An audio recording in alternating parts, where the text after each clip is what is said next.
Hello everyone, इस video में हम class 10 maths chapter 1 NCERT real number exercise 1.1 के क्वेश्चन 1 सॉल्व करेंगे। क्वेश्चन सॉल्व करने से पहले हम सारे कॉन्सेप्ट समझेंगे, फिर हम क्वेश्चन सॉल्व करेंगे।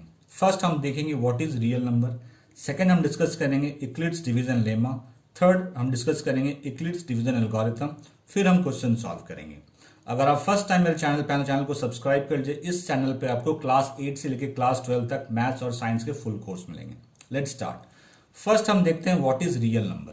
इसका सिंपल डेफिनेशन है any number that you can think of. जो भी नंबर आप सोच सकते हैं वो रियल नंबर है, या फिर ऐसे कहें जो भी नंबर आपने क्लास 1 से लेकर क्लास 10 तक पढ़ा है या पढ़ेंगे वो सारे क्या हैं, रियल नंबर। बुक में डेफिनेशन है कि combination of rational number and irrational number is a real number. Rational number और इरेशनल नंबर का कॉम्बिनेशन जो है वो है real number. I hope concept clear हो गया होगा। अब आते हैं यूक्लिड्स डिवीजन लेमा पे। यूक्लिड्स डिवीजन लेमा पहले हम समझेंगे इन तीन टर्म का मतलब क्या होता है। यूक्लिड मैथमेटिशियन थे। डिवीजन का मतलब दो नंबर को इसमें डिवाइड करते हैं आप। लेमा का मतलब होता है हेल्पिंग थ्योरम, जो कि आप फर्स्ट टाइम सुन रहे हैं आप। अब इसको एग्जाम्पल से समझते हैं। सपोज न्यूटन ने कोई लॉ दिया है जिसका नाम है न्यूटन्स लॉ। ठीक है, मेरा नाम एक्स है और मैंने न्यूटन्स के लॉ को यूज करके एक नया स्टेटमेंट दिया, तो उसको एक्स लॉ नहीं कह सकते आप। अगर मेरा नाम एक्स है और मैंने न्यूटन के लॉ को यूज करके एक नया लॉ बनाया है, एक नया स्टेटमेंट दिया है, तो उसको एक्स लॉ नहीं कह सकते, उसको कहेंगे एक्स लेमा। तो यहां पे क्या होगा कि डिवीजन तो हमें पता है पहले से, तो उसी को यूज करके यूक्लिड ने एक नया स्टेटमेंट दिया, इसका नाम है यूक्लिड डिवीजन लेमा। अब देखते हैं इसका स्टेटमेंट क्या आता है और उसका मतलब क्या है।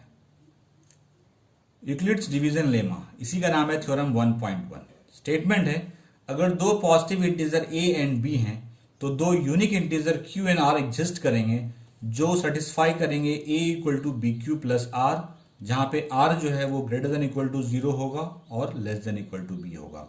ये चीज आपके लिए नई नहीं है, आप पहले से पढ़ते आए हैं, बस डिफरेंट फॉर्म में है। अब मैं इसको बताता हूं कि ये क्या है। सपोज मैं एक नंबर लेता हूं 8 और उसको 5 से डिवाइड करता हूं। डिवाइड कीजिए, 1 टाइम में जाएगा, क्या बचा 3। तो 8 को हम लोग लिख सकते हैं 5 इंटू 1 प्लस 3 लिख सकते हैं। देखिए आ जाएगा ये। ठीक है, देखिए जिस नंबर को डिवाइड करते हैं उसको कहते हैं डिविडेंड, जिस नंबर से डिवाइड करते हैं उसको कहते हैं डिवाइजर। यहां पे होता है कोशेंट और यहां पे होता है रिमाइंडर। मैं बता देता हूं। डिविडेंड जिस नंबर को डिवाइड कर रहे हैं, जिससे डिवाइड कर रहे हैं दैट इज कॉल्ड डिवाइजर। यहां पे जो आएगा उसको कहेंगे कोशेंट, और यहां पे से कुछ नंबर आया तो जो बचा यहां पे रिमाइंडर है। तो डिविडेंड इक्वल्स टू होता है divisor into quotient plus reminder.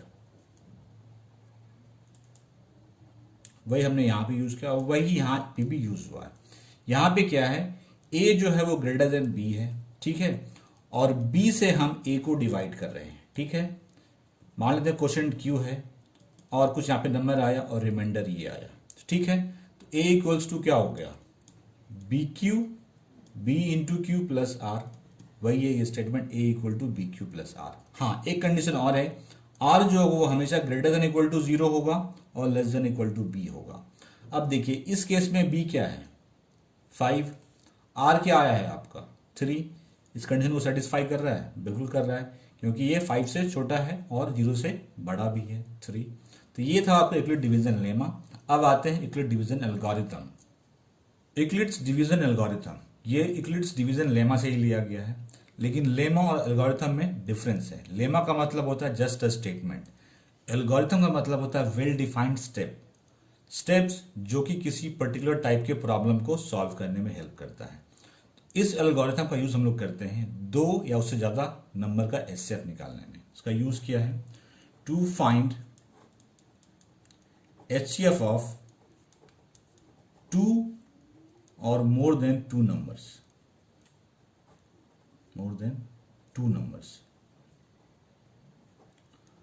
तो इसके क्या क्या स्टेप हैं वो क्वेश्चन 1 देखिए, आपको उसमें सारा स्टेप समझ में आएगा। अभी मैं बताऊंगा तो कंफ्यूज हो जाएंगे। तो क्वेश्चन 1 समझिए, आपको सारा स्टेप समझ में आएगा कि कैसे इस एल्गोरिथम का यूज करके हम लोग किसी दो नंबर या उससे ज्यादा नंबर का एचसीएफ निकालते हैं। अब आते हैं क्वेश्चन पे। क्वेश्चन 1, इस क्वेश्चन में यूक्लिड्स डिवीजन एल्गोरिथम यूज करके हमें इन नंबर के एचसीएफ निकालने हैं। फर्स्ट पार्ट है 135 एंड 225। फर्स्ट आप देखिए इस नंबर में बड़ा नंबर कौन सा है, ये नंबर बड़ा है तो इसको आप ए एज्यूम कर लीजिए। Let A equals to 225 and B equals to 135।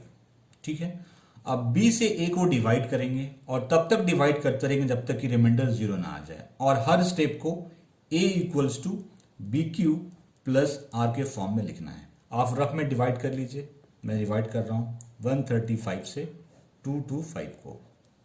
One time में जाएगा 135, 550, यहाँ पे 9, यहाँ पे।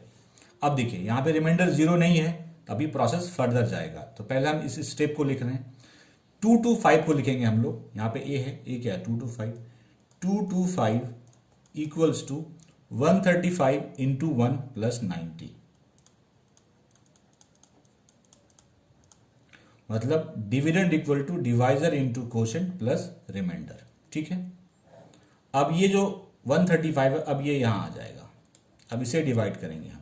ठीक है, वन टाइम में जाएगा, डालिए 90, तो यहां पे बचा 45। रिमाइंडर अभी जीरो नहीं आ रहा, एक स्टेप और जाएगा अभी। तो पहले हम लिखते हैं 135 को। 135 को क्या लिखेंगे, 90 इंटू 1 प्लस 45, 1 प्लस 45। ठीक है, वही था dividend equals to divisor into quotient plus reminder.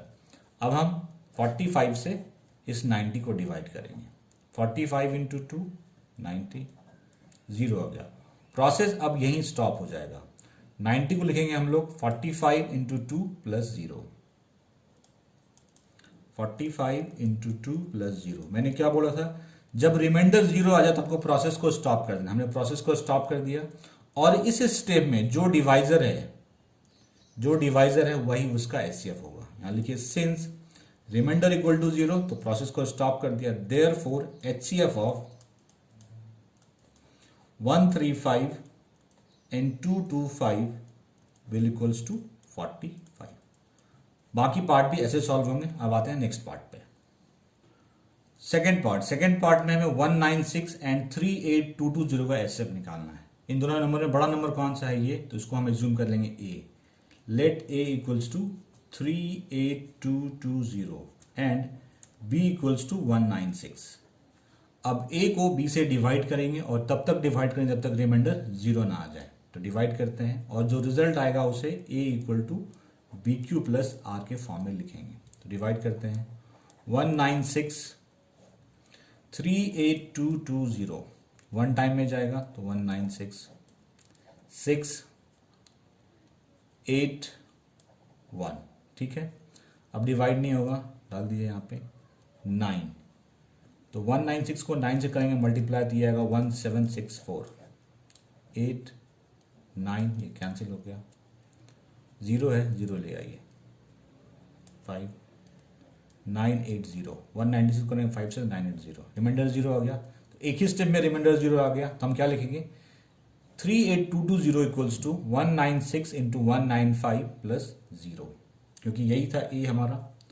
38220 equals to 196 into 195 plus 0। मैंने क्या बताया, जब रिमाइंडर जीरो तो आपको प्रोसेस को स्टॉप कर देना है, अगर नहीं होता तो फर्दर उसको और डिवाइड करते हैं हम, और इस स्टेप में जो डिवाइजर है वही उसका एचसीएफ होगा। तो इन दोनों का एचसीएफ क्या हो गया 196।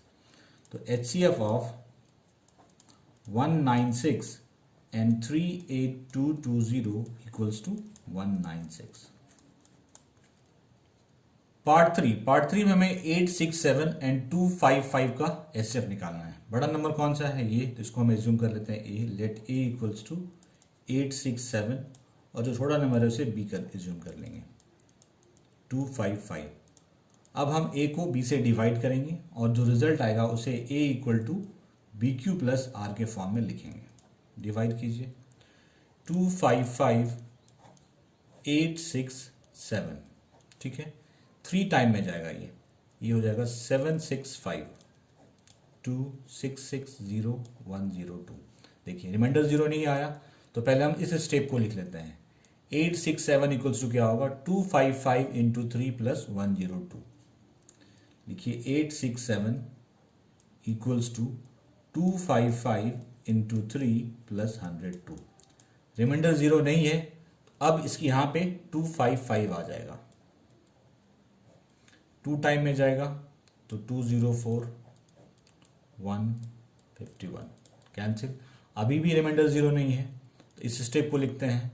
तो 255 equals to 102 into 2 plus 51, 5 equals to 102 into 2 plus 51। अब ये यहाँ पे आ जाएगा, इसको डिवाइड करेंगे 102 को, 51 से 2 टाइम में जाएगा 102, दैट इज 0। अब यहाँ पे प्रोसेस स्टॉप हो गया। इस स्टेप को लिखते हैं 102 इक्वल्स टू 51 इंटू 2 प्लस 0। मैंने क्या बताया, जिस स्टेप में रिमाइंडर 0 होगा, जो उसका लास्ट स्टेप का डिवाइजर होगा वही होगा इसका एचसीएफ। तो लिखिए since r equal to 0 therefore HCF of 867 and 255 equal to 51। आपको सिर्फ इससे डरने की जरूरत नहीं है, इसका मतलब सिंपली है डिविडेंड, ये है डिवाइजर, ये है कोशेंट, ये है remainder. Dividend equal to divisor into quotient plus remainder. अगर ये याद रहा तो कोई भी एचसीएफ निकाल सकते हैं। अब मैं एक क्वेश्चन देता हूं आपको सॉल्व करने के लिए, जो आपको सॉल्व करना है और उसके आंसर को कमेंट सेक्शन में पोस्ट करना है। आपको 156, 221 एंड 364 का एचसीएफ निकालना है और आंसर को कमेंट सेक्शन में पोस्ट करना है। अब आप पूछेंगे अभी तक तो हमने सिर्फ 2 ही निकाले, इसमें तो 3 नंबर है। मैं आपको बताता हूँ करना क्या है।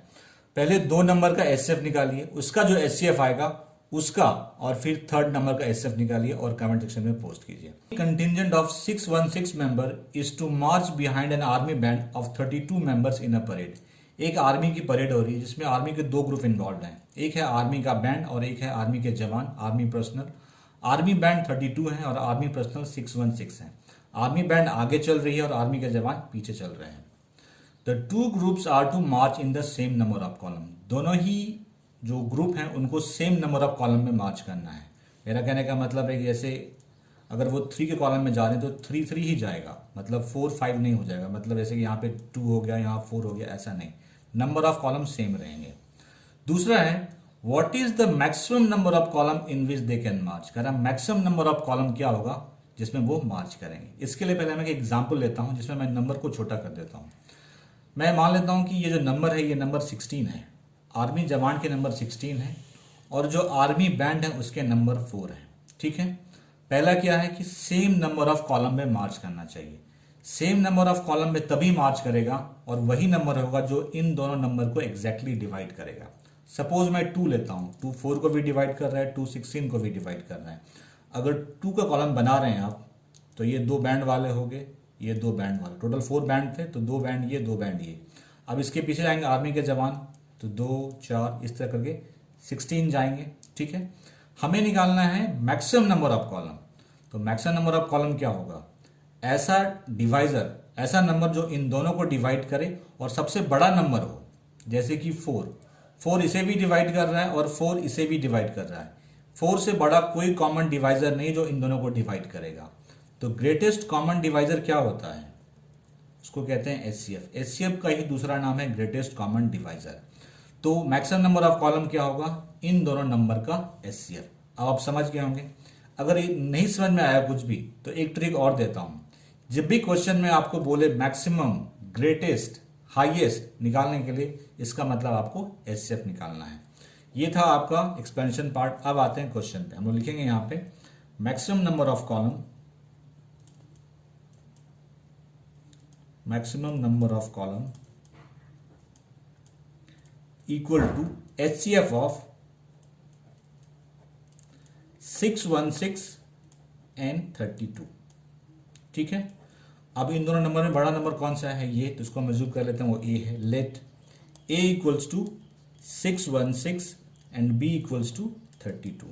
अब बी से ए को डिवाइड करेंगे और A equals to B Q plus are के फॉर्म में लिखते चले जाएंगे जब तक कि रिमाइंडर 0 ना आए। डिवाइड कीजिए, मैं रफ में डिवाइड कर रहा हूं। यहाँ पे 32 है 616, 1 टाइम में गया 32, ये 9, ये 2 नहीं जाएगा, अब 6 नीचे आएगा। 32 इंटू 19 ये होता है 288। तो यहाँ पे 8 बच गया पूरा कैंसिल। अभी रिमाइंडर 0 नहीं हुआ है, तो पहले हम इस स्टेप को लिख लें। 616 इक्वल टू 32 इंटू 19 प्लस 8। तो लिखिए 616 इक्वल्स टू 32 इंटू 19 प्लस 8। ठीक है, अब इस 8 से हम इसको डिवाइड करेंगे, 32 को 4 टाइम में जा रहा है, 32 0 आ गया, रिमाइंडर 0 आ गया, मतलब प्रोसेस को अब स्टॉप कर देना है।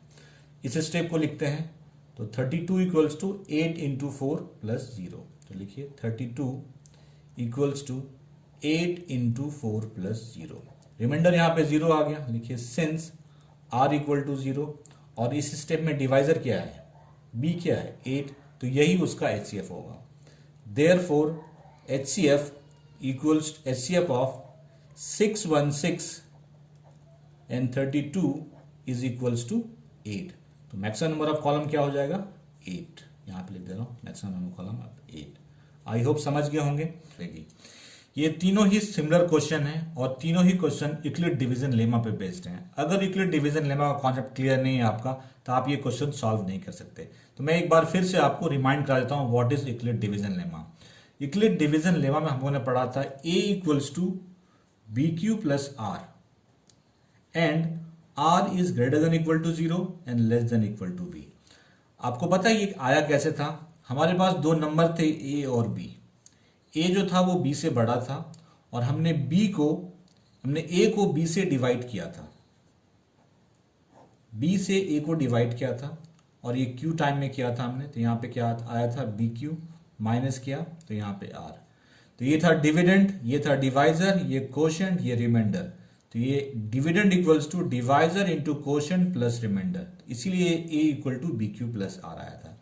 इन तीनों क्वेश्चन में मेन जो है वो पहचानना है कि b क्या होता है। अगर b पहचान लिए आप तो क्वेश्चन आप सॉल्व कर सकते हैं। मैं कुछ आपको ट्रिक दे रहा हूं, ऐसे मैं लेता हूं कि a कोई पॉजिटिव इंटीजर है और हमें शो करना है कि a जो है फर्स्ट 2m या फिर 2m प्लस 1 के फॉर्म में हो। तो देखिए यहाँ पे a को किससे डिवाइड करेंगे, जैसे हमने यहाँ पे a को b से डिवाइड किया था, यहाँ पे b क्या होगा 2, तभी 2m और 2m प्लस 1 आएगा। तो इस केस में b क्या होगा 2। अगर मैं दूसरा कहता हूं कि a को आपको शो करना है 3m प्लस 1 और 3m प्लस 2, इस केस में b क्या होगा 3, मतलब a को 3 से डिवाइड करेंगे, फिर यूक्लिड डिवीजन लेमा अप्लाई करेंगे। अगर आप ये समझ गए, अब ये क्वेश्चन भी समझ जाएंगे। अब आते हैं क्वेश्चन पे। Question 2, show that any positive odd integer is of the form 6q plus 1 or 6q plus 3 or 6q plus 5 where q is some integer। हमें किसी पॉजिटिव ऑड इंटीजर को 6q plus 1 या 6q plus 3 या 6q plus 5 के form में show करना है जहां पे q कोई इंटीजर है। मैं एज्यूम कर लेता हूं कि a कोई पॉजिटिव ऑड इंटीजर है। लिखिए let a equals to any positive odd integer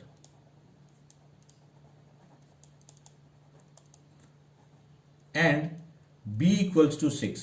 b मैंने 6 क्यों लिया, अब देखिए हमें a को 6q प्लस 1, 6q प्लस 3 और 6q प्लस 5 के फॉर्म में शो करना है, तो इसमें यूक्लिड डिवीजन लेमा का यूज होगा। तो देखिए bq प्लस r के फॉर्म में ये तीनों हैं, b की जगह पे क्या है 6, तो हमने b को 6 एज्यूम कर लिया। अब हम लोग यहाँ पे यूक्लिड डिवीजन लेमा अप्लाई करेंगे by Euclid division lemma.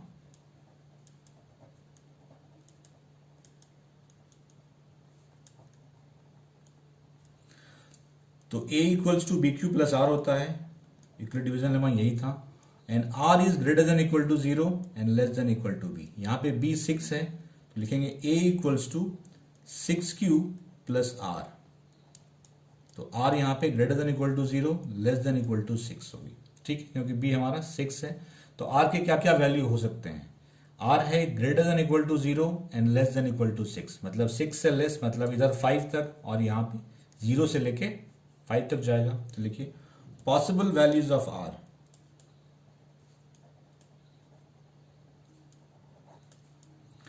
Zero 1 2 3 4 and 5।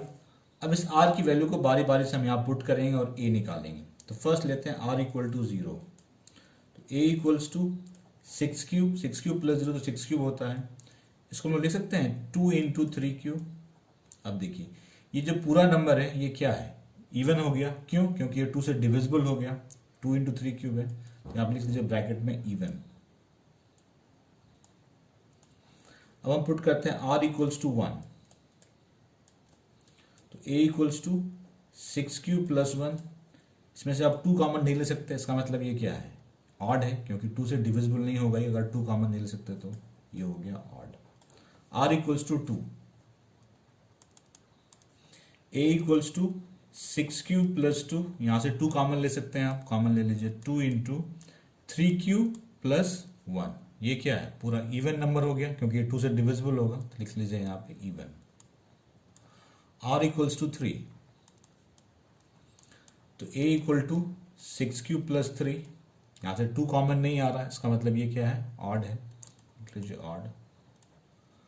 r equals to 4, a equals to 6 cube plus 4, यहाँ से आप 2 कॉमन ले सकते हैं, देखिए आ रहा है 2 कॉमन, 3 क्यूब प्लस 2, ये पूरा नंबर क्या हो गया, इवन हो गया, क्योंकि ये 2 से डिविजिबल हो गया, लिख लीजिए यहाँ पे even.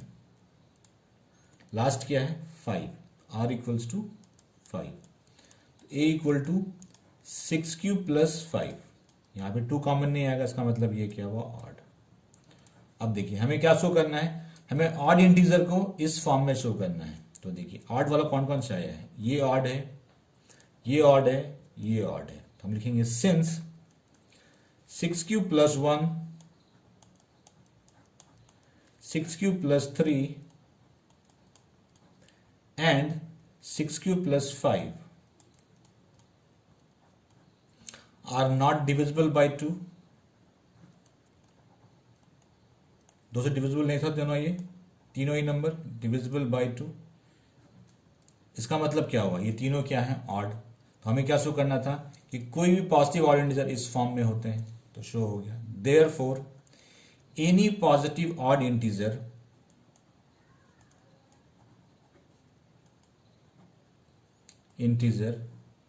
is of the form 6 cube plus 1, 6 cube plus 3 and 6 cube plus 5। I hope समझ गए होंगे। अब आते हैं नेक्स्ट क्वेश्चन पे। Question 4, use Euclid's division lemma to show that the square of any positive integer is either of the form 3m or 3m plus 1 for some integer m।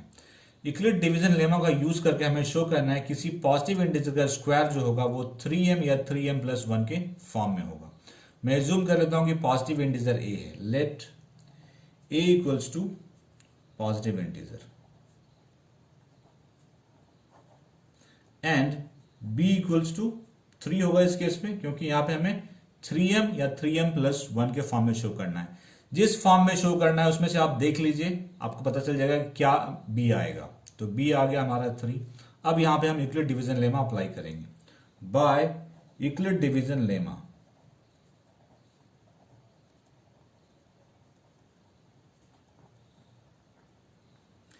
a equals to B Q plus r होता है, Euclid division lemma यही था। r is greater than equal to 0 and less than equal to b।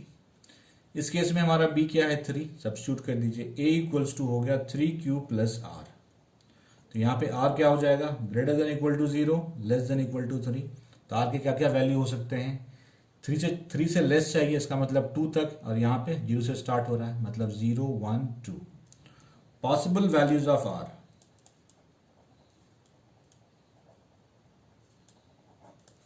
Equals to 0 1 2। अब इस r की value variable से हम put करेंगे हम इसमें।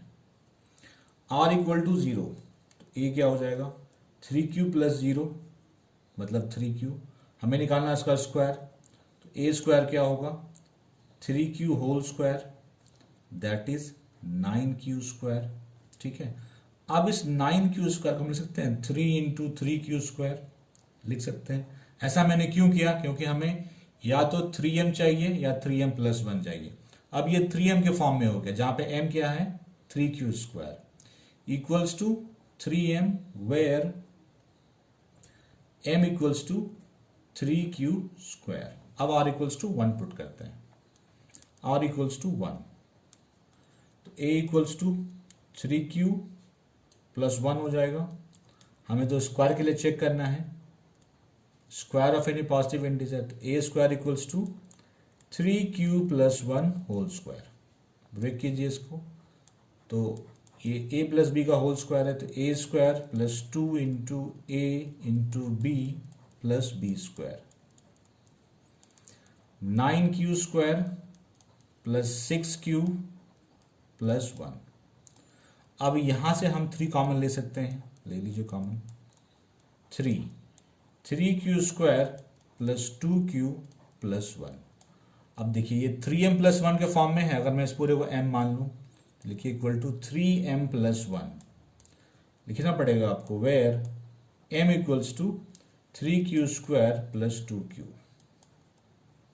लास्ट स्टेप जब हम r को 2 एज्यूम करेंगे, क्योंकि हमारे पास 3 ही वैल्यू थी, 0 1 2, तो a हो जाएगा 3q प्लस 2, हमें a स्क्वायर चाहिए, 3q प्लस 2 होल स्क्वायर, इसको a प्लस बी को होल स्क्वायर पे ब्रेक करते हैं, तो 3q square plus 2 into 3q into 2 plus 2 square, तो ये हो गया 9q square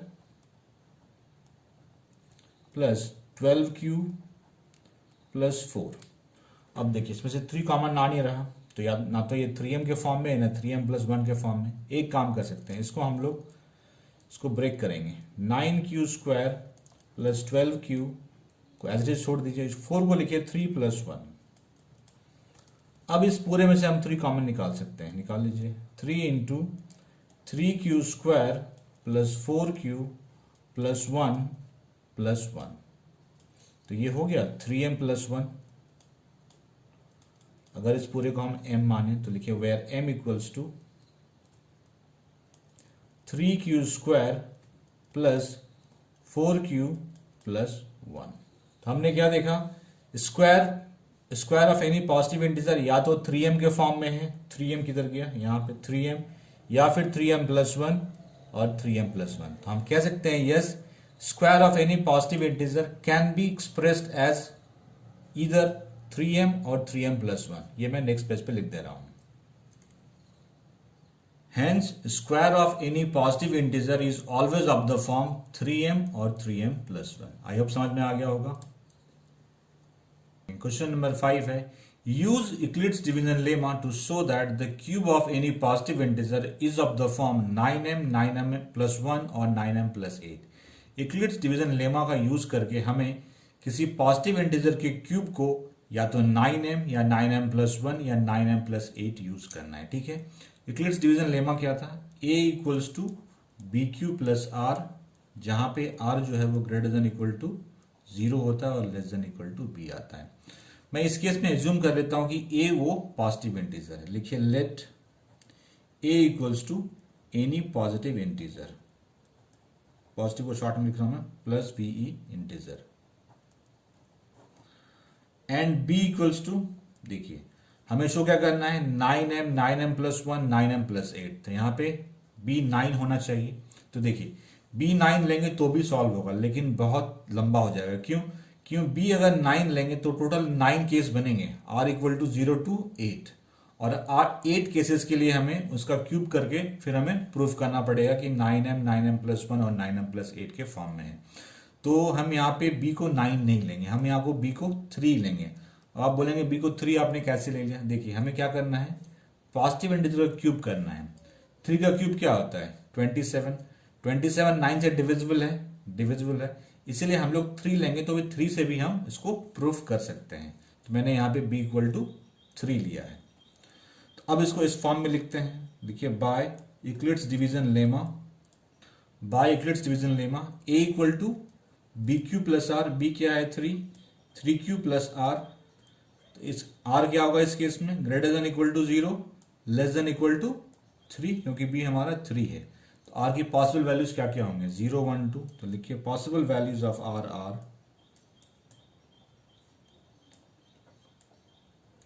values of r 0 1 2। अब तीनों ही केस के लिए हम चेक करेंगे, 0 जब होगा, r जब 0 होगा, जब 1 होगा या 2 होगा। फर्स्ट लेते हैं जब r 0 होगा, तो a क्या हो जाएगा, 3q plus r, 3q plus 0 that is 3q। हमें तो ए क्यूब करना है, ये क्या हो जाएगा 3q whole cube that is 27q cube. आप सिर्फ ध्यान रखिए कि आपको शो क्या करना है। इसको हम लोग लिख सकते हैं 9 इंटू 3q क्यूब लिख सकते हैं। तो इसको लिखते हैं हम लोग, अगर मैं इसको मान लो कि m है तो 9m के फॉर्म में आ गया। यहाँ ब्रैकेट में लिख सकते हैं आप m equals to 3q cube, ये 9m के फॉर्म में आ गया। अब लेते हैं जब r1 होगा, r1 होगा तो a हो जाएगा 3q प्लस 1, हमें इसका क्यूब करना है क्योंकि आप क्वेश्चन में वही है। तो a क्यूब क्या होगा 3q plus 1 whole cube. a plus B का होल क्यूब होता है a क्यूब, तो 3q plus b cube plus 3ab, 3 into 3q into 1 into a plus b that is 3q plus 1। a plus b whole cube होता है a cube plus b cube plus 3ab into a plus b. मैं लिख भी दे रहा हूँ यहाँ पे ताकि आप कंफ्यूज ना हो। a plus b whole cube equals to a cube plus b cube plus 3ab into a plus b, वही हमने यहाँ पे यूज किया है। उसको ब्रेक कीजिए, 3 cube whole cube 27q cube, 1 cube 1, 3 into 3 9 cube, 9 cube into 3 cube 27q square plus 9 cube into 1 9 cube. अब देखिए इसमें से और इसमें से 9 कॉमन आ रहा है, कॉमन निकाल लीजिए। तो 9 है, 9 कॉमन निकालो तो क्या बचा यहाँ पे 3q क्यूब, इसमें क्या बचा 3q स्क्वायर, और यहाँ पे क्या बचा सिंपली q, और ये 1 था ये बाहर हो गया। देखिए अगर मैं इस पूरे को m मान लूँ तो ये 9m प्लस 1 के फॉर्म में है, तो लिखिए इसको यहाँ पे 9m प्लस 1। यहाँ पे आप ब्रैकेट में डाल सकते हैं m इक्वल्स टू, हमने यहाँ पे एज्यूम किया है 3q cube plus 3k square plus q। अब एक लास्ट स्टेप है जब हम लोग r इक्वल्स टू 2 रखेंगे। अब मैं लिख रहा हूँ जब r इक्वल्स टू 2 होगा, जब r 2 होगा तो a क्या हो जाएगा 3q प्लस 2, हमें क्यूब करना है, क्यूब कर लीजिए। a cube equals to 3q plus 2 whole cube, a plus b के होल क्यूब पे ब्रेक करेंगे इसे, तो 3 cube whole cube a cube plus b cube plus 3 into a into b into a plus b. तो देखिए 3q whole cube 27q cube, 2 cube 8, 18, 3 into 3 9, 9 into 2 18, 18 cube into 3q plus 2, break कीजिए इसे। 27q cube plus 8, 18q into 3q 54q square plus 36 cube. ठीक है, हमें तो या तो 9m या 9m प्लस 1 या 9m प्लस 8, तो 9m प्लस 1 हो चुका है, तो ये 9m प्लस 8 होगा। 9 कॉमन निकालिए इन तीनों में से, 8 तो बाहर रहने दीजिए, तो क्या बचेगा 3q cube 6q square plus 4q plus 8। अगर इस पूरे को मैं m मान लूँ तो ये 9m प्लस 8 हो जाएगा, 9m प्लस 8। यहाँ पे लिख लीजिए ब्रैकेट में m equals to 3q cube plus 6q square plus 4q। ठीक है, तो हम कह सकते हैं कि द क्यूब ऑफ एनी, क्योंकि हमने देखा कि फर्स्ट जब हमने r0 लिया तो 9m के फॉर्म में आया, जब r1 लिया तो 9m प्लस 1 के फॉर्म में आया, जब r2 लिया तो 9m प्लस 8 के फॉर्म में आया। तो हम कह सकते हैं the cube of any positive integer is of the form 9m, 9m plus 1 और 9m प्लस 8। तो लिखिए hence we can say that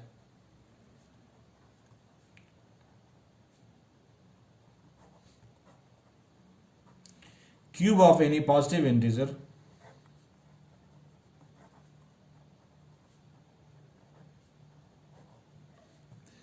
either in the form of 9m, 9m plus 1 और 9m plus 8। आई होप समझ में आ गया हो। कोई क्वेरी कमेंट सेक्शन में पूछिए। Thank you. वन है express each number as a product of its prime factor. इन नंबर्स को प्राइम फैक्टर के रूप में आपको एक्सप्रेस करना है। फर्स्ट है 140। प्राइम फैक्टर में एक्सप्रेस करने का मतलब इसे हम सिर्फ प्राइम नंबर से डिवाइड करेंगे और जो फैक्टर्स आएंगे उसको आप लिख देंगे। तो स्टार्ट करते हैं। फर्स्ट प्राइम नंबर 2 है, 2 से 2 7 जा 14 तो 70 हुआ। 2 से भी जाएगा 2 से 35 टाइम्स में। अब ये 2 से डिविजिबल नहीं है, 3 से भी डिविजिबल नहीं है, 5 से डिविजिबल है। 5 से गया 7 टाइम में, 7 से जाएगा 1 टाइम में। तो हमने क्या देखा 140 इक्वल्स टू क्या हुआ 2 इंटू 2 इंटू 5 इंटू 7। लिखिए hence 140 equals to 2 into 2 into 5 into 7। इसको लिखेंगे हम लोग 2 इंटू 2 2 स्क्वायर इंटू 5 इंटू 7। यही है express as a prime factor. Composite number given है, आपको as a prime factor express करना है। ठीक है। सेकेंड क्वेश्चन, सेकेंड पार्ट है 156। चलिए इसे डिवाइड करते हैं प्राइम नंबर से। सिर्फ प्राइम नंबर से ही डिवाइड करना है क्योंकि हमें बोला गया है प्राइम फैक्टर चाहिए हमें। तो 2 से जाएगा ये 2 7 जा 14, 2 8 जा 16, 2 से डिविजिबल है, 2 3 जा 6, 2 9 जा 18। अब ये 2 से डिविजिबल नहीं है, 3 से डिविजिबल है। 3 से गया ये 13 टाइम्स में, 13 से गया ये 1 टाइम में। ठीक है। तो 156 क्या हो गया, hence 156 equals to 2 into 2 into 3 into 13, 2 into 2 into 3 into 13। तो हम लिख सकते हैं 2 इंटू 2 2 स्क्वायर इंटू 3 इंटू 13। सबको आपको ऐसे ही लिखना है। थर्ड पार्ट में 3825 नंबर है। चलिए इसको प्राइम फैक्टराइज करते हैं। 2 से डिविजिबल नहीं है, 3 से डिविजिबल है। ऐड कीजिए इसको 5 + 2 7, 7 + 8 15, 15 + 3 18। अगर किसी नंबर के डिजिट का सम 3 से डिविजिबल है तो वो नंबर भी 3 से डिविजिबल होगा। इसका मतलब ये 3 से डिविजिबल है। 1 टाइम में गया 3 2 जा 6, 3 7 जा 21, 3 5 जा 15। ठीक है। 7 5 12, 12 2 14 15, मतलब ये 3 से डिविजिबल है। 3 4 जा 12, 3 2 जा 6, 5 2 7, 7 4 11। अब ये 3 से डिविजिबल नहीं है, 5 से डिविजिबल होगा क्योंकि यहाँ पे यूनिट प्लेस पे 5 है। तो 5 8 जा 40, 5 से भी फिर डिविजिबल है, 5 से जाएगा 17 टाइम्स में और ये 17 से 1 टाइम में। हैंस 3825 इक्वल्स टू क्या हुआ 3 into 3 into 5 into 5 into 17। Means 3 2 time आया तो 3 स्क्वायर, 5 2 टाइम आया तो 5 स्क्वायर इंटू 17। फोर्थ पार्ट में नंबर है 5005। करते हैं प्राइम फैक्टराइज। 2 से डिविजिबल नहीं है, 5 5 10, 3 से भी डिविजिबल नहीं है, 5 से डिविजिबल होगा 1001। अब ये 5 से भी डिविजिबल नहीं है, 7 से करते हैं 1 7 4 28, 7 से डिविजिबल है। 143, ये 7 से डिविजिबल नहीं है, 9 से भी डिविजिबल नहीं है, 11 से डिविजिबल है तो 11 करते हैं 1 3 3 33, 13 से 1 टाइम में। तो हमने क्या देखा, hence 5005 equals to 5 into 7 into 11 into 13। Fifth part में नंबर है 7429। चलिए इसे फैक्टराइज करते हैं। ये 2 3 5 7 9 11 13 किसी से डिविजिबल नहीं है, मुझे पता है, इसलिए मैं इसको डायरेक्टली 17 से करता हूँ क्योंकि 17 से डिविजिबल है। 17 4 जा 68 तो 6 62, 17 3 जा 51 119 तो 17। अब ये 17 से भी डिविजिबल नहीं है, अब ये सीधा 19 से डिविजिबल है।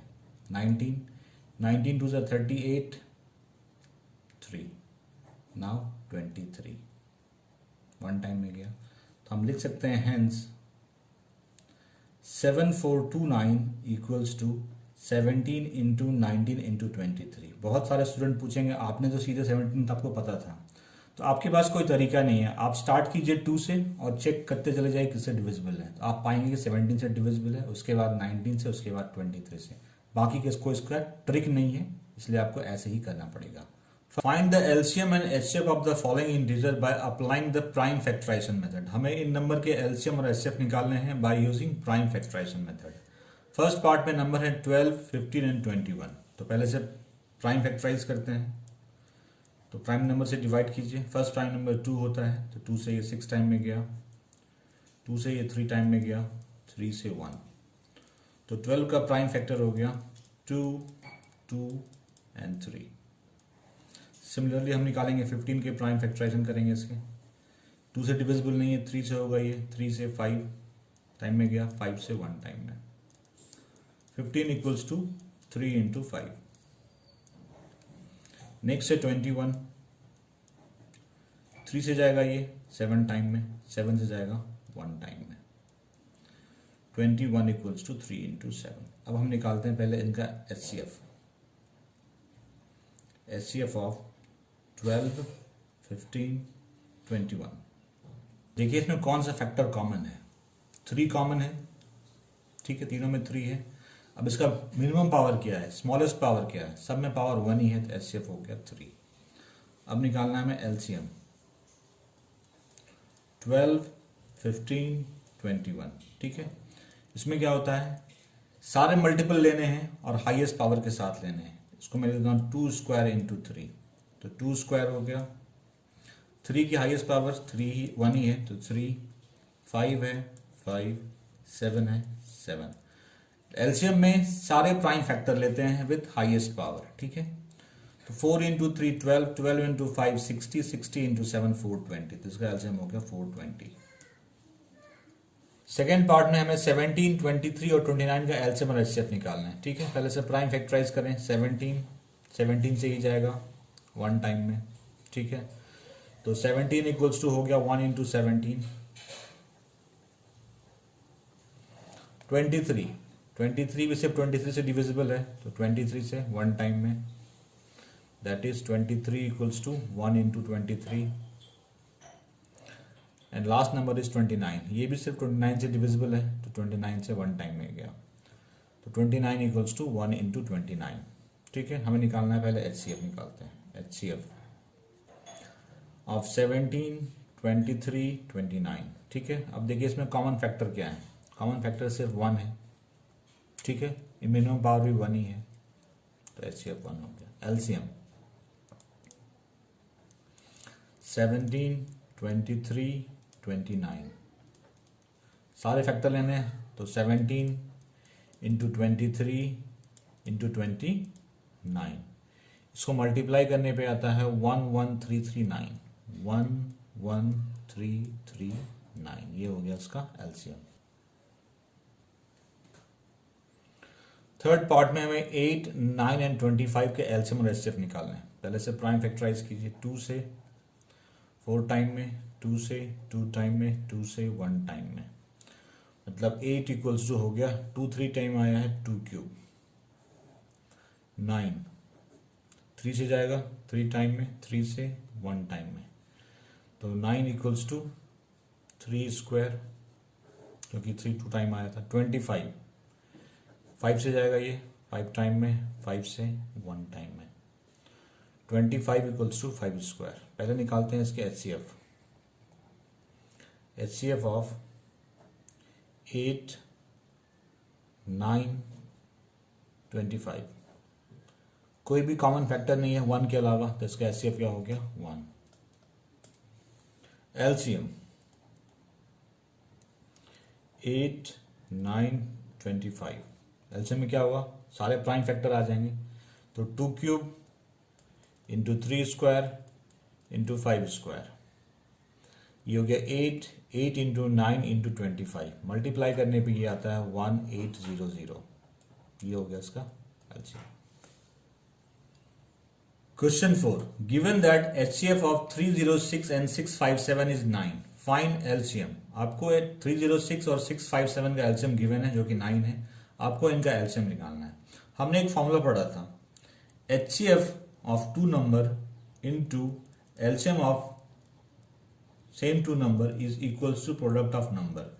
यहां पे यही फॉर्मूला लगा के हम इसको सॉल्व कर सकते हैं, प्रोडक्ट ऑफ नंबर्स, ठीक है। एचसीएफ हमें गिवन है 9, तो 9 लिख दीजिए। एलसीएम हमें निकालना है, निकाल लीजिए। प्रोडक्ट ऑफ 2 नंबर्स, नंबर्स क्या है 306 एंड 657, तो एलसीएम क्या हो जाएगा 306 इंटू 657 अपॉन 9 से कैंसिल कीजिए इसे, 9 7 जा 63, ये हो गया आपका 63, यस 306 इंटू 73। इसको मल्टीप्लाई करने पे आता है 22338, तो ये हो गया इसका एलसीएम। तो हम कह सकते हैं LCM of 306 657 is equals to 22338। HCF of the following pairs of integers and verify that LCM into HCF equals to product of the two numbers। ये जितने भी नंबर्स हैं इनके हमें LCM और HCF निकालने हैं और इसे वेरीफाई करना है कि LCM into HCF इन दोनों नंबर के प्रोडक्ट के बराबर होता है या नहीं होता है। चलिए सॉल्व करते हैं। फर्स्ट पार्ट है 26 एंड 91। तो इसका तरीका क्या है, पहले ही दोनों नंबर के आप प्राइम फैक्टर निकालिए। तो पहले मैं निकालता 26 का प्राइम फैक्टर, तो देखिए 2 से ये डिविजिबल हो रहा है 13 टाइम में, 13 से डिविजिबल है 1 टाइम में, तो 26 के प्राइम फैक्टर क्या हो गए 2 इंटू 13, 2 और 13, 2 इंटू 13 हो गया। सिमिलरली हम निकालेंगे 91 के, ये 2 से डिविजिबल नहीं है, 3 से डिविजिबल नहीं है, 5 से डिविजिबल नहीं है, 7 से डिविजिबल है, 7 से ये 13 टाइम में डिविजिबल है, 13 से ये 1 टाइम में, तो 91 के प्राइम फैक्टर हैं 7 इंटू 13। अब हमें निकालना है इनके HCF और LCM। HCF 26 and 91। देखिए ऐसे निकालने का तरीका कि आप देखिए इसमें कॉमन फैक्टर कौन कौन से हैं।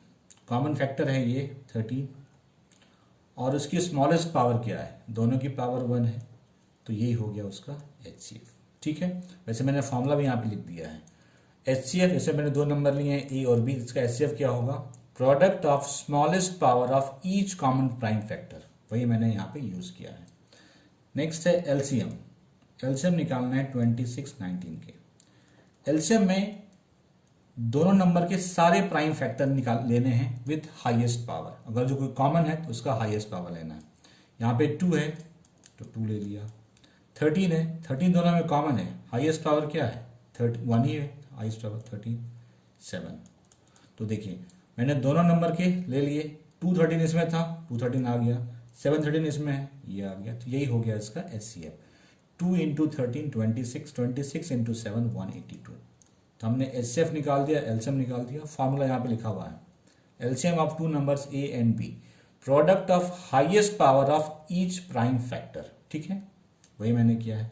अब हम इसको वेरीफाई करते हैं। पहले हम करते हैं इन दोनों नंबर को multiply, product of number, product of 2 numbers 26 and 91 means क्या 26 इंटू 91, तो ये होगा आपका 2366 मल्टीप्लाई जब करेंगे। अब हम इसके HCF और LCM को मल्टीप्लाई करते हैं। HCF and LCM, HCF of 26 and 91 and LCM। HCF है 13 और LCM है 182। इनको मल्टीप्लाई करेंगे तो भी आपका 2366 ही आएगा। तो देखिए वेरीफाई हो गया, लेकिन therefore product of 26 and 91 is equals to HCF into LCM, जो कि है 2366। तो ये वेरीफाइड हो गया, तो वेरीफाइड। अब आते हैं सेकेंड पार्ट पे। सेकेंड पार्ट में हमें 510 एंड 92 नंबर्स गिवन है। हमें इसके HCF और LCM निकालना है और वेरीफाई भी करना है। फर्स्ट लेते हैं 510, इसके निकालते हैं प्राइम फैक्टर। 2 से डिविजिबल है, 2 2 ज़ा 4, 2 5 ज़ा 10।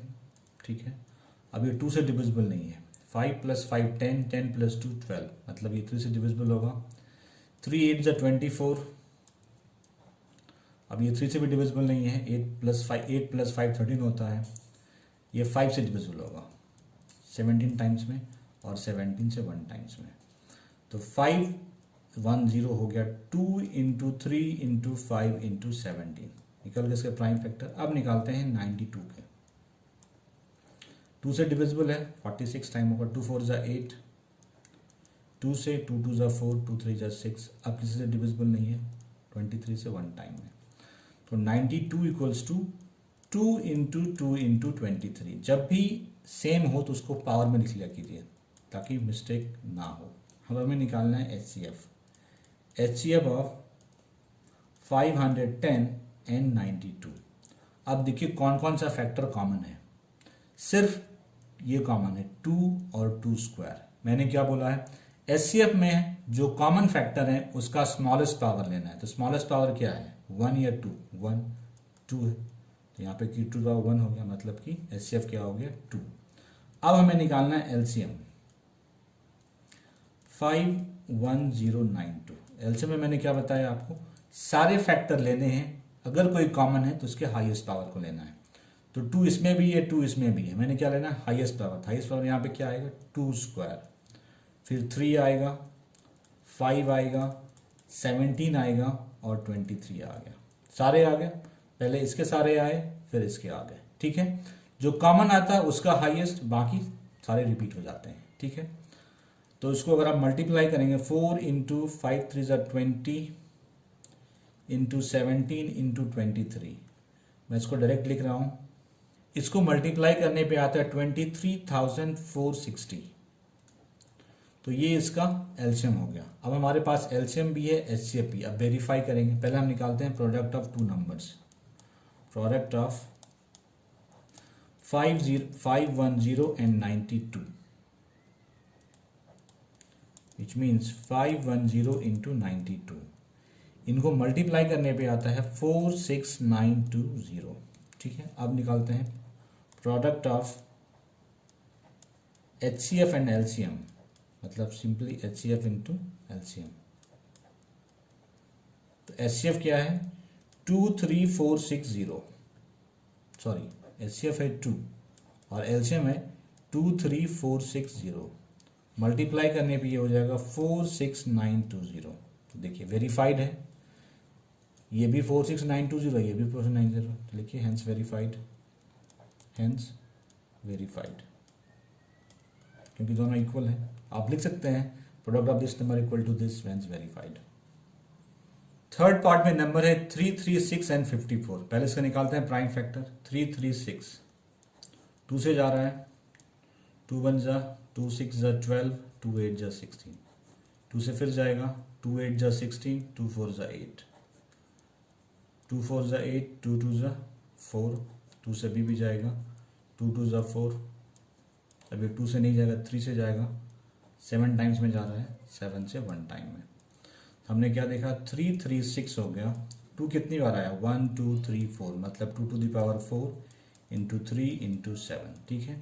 सिमिलरली अब हम निकालेंगे फॉर 54, 2 से 27 टाइम्स में जा रहा है, अब ये 2 से डिविजिबल नहीं हुआ, 3 से 9 टाइम में, 3 से 3 टाइम में, 3 से 1 टाइम में, मतलब 54 जो हुआ ये हो गया आपका 2 इंटू 3 कितनी बार आया 3 time, that is 3 cube. First निकालते हैं इनके HCF ऑफ 336 एंड 54। मैंने क्या बोला है, कॉमन फैक्टर देखते हैं, कॉमन क्या क्या है, 2 कॉमन है दोनों में और 3 कॉमन है दोनों में। मैंने क्या बोला स्मॉलेस्ट पावर लेंगे, तो 2 टू द पावर 4 और 2 टू द पावर 1, स्मॉलेस्ट क्या है 2 टू द पावर 1, तो 2 टू द पावर 1।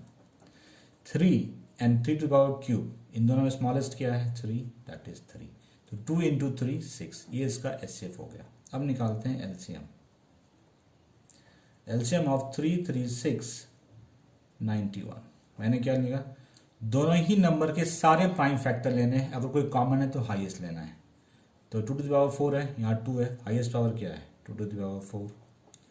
3 दोनों में कॉमन है, हाईएस्ट पावर क्या है क्यूब, तो क्यूब लेंगे, और साथ में ये 7 बच रहा है तो 7 आ गया, ठीक है। तो 16 इंटू 20, 2 टू द पावर 4 16 होगा, 27 इंटू 7, इन तीनों को मल्टीप्लाई करने पे आता है 3024।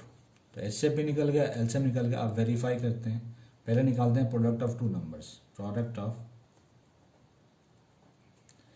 336 एंड 54, मेरा कहने का मतलब है 336 इंटू 54, इनको मल्टीप्लाई करने पे आता है 18144। अब हम मल्टीप्लाई करेंगे HCF एंड LCM को। HCF इंटू LCM,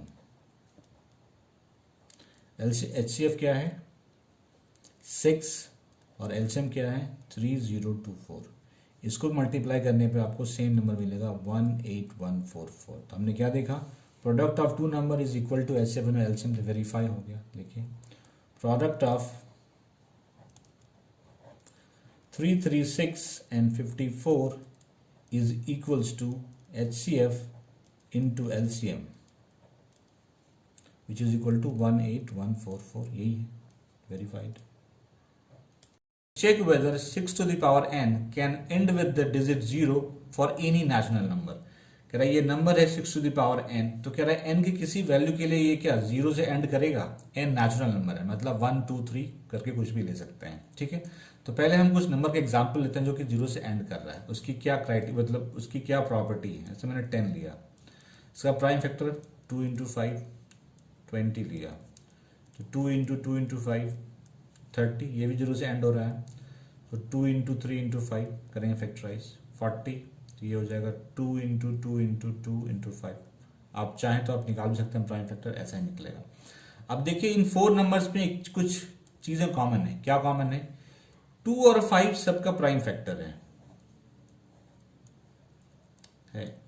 इससे कंक्लूजन क्या निकला कि अगर कोई नंबर 0 से एंड कर रहा है, इसका मतलब वो 2 और 5 दोनों से डिविजिबल है। मैं यहां पे लिख दे रहा हूं, if a number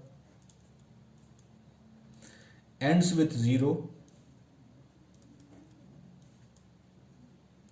that means number must be divisible by 2 and 5, must be divisible by 2 and 5। अब आते हैं जो हमारे पास नंबर है 6 to the power n, इसको हम लिख सकते हैं 2 into 3 to the power n लिख सकते हैं, 2 to the power n to 3 to the power n लिख सकते हैं। ये एक्सपोनेंट के फॉर्मूले से हुआ। अगर a b to the power n है तो उसको हम लोग a to the power n into b to the power n लिख सकते हैं।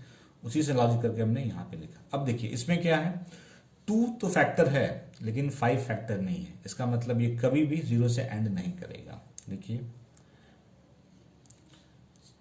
6 to the power n does not have 5 as a prime factor,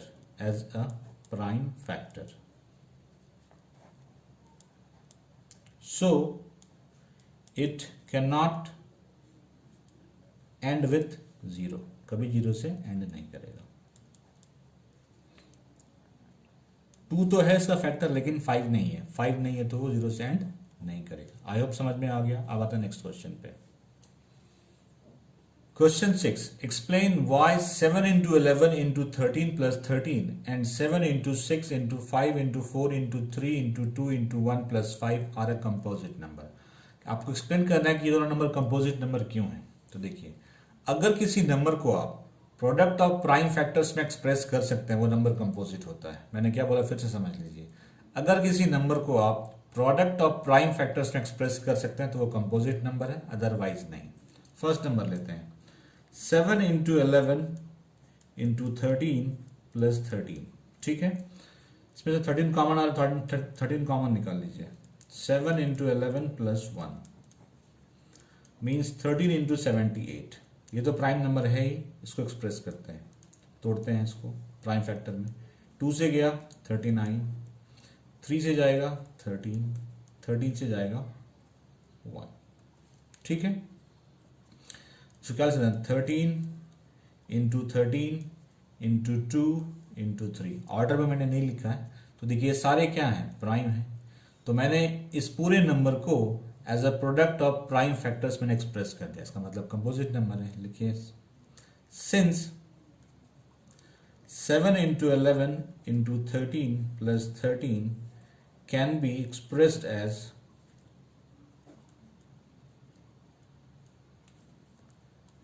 as product of prime factors,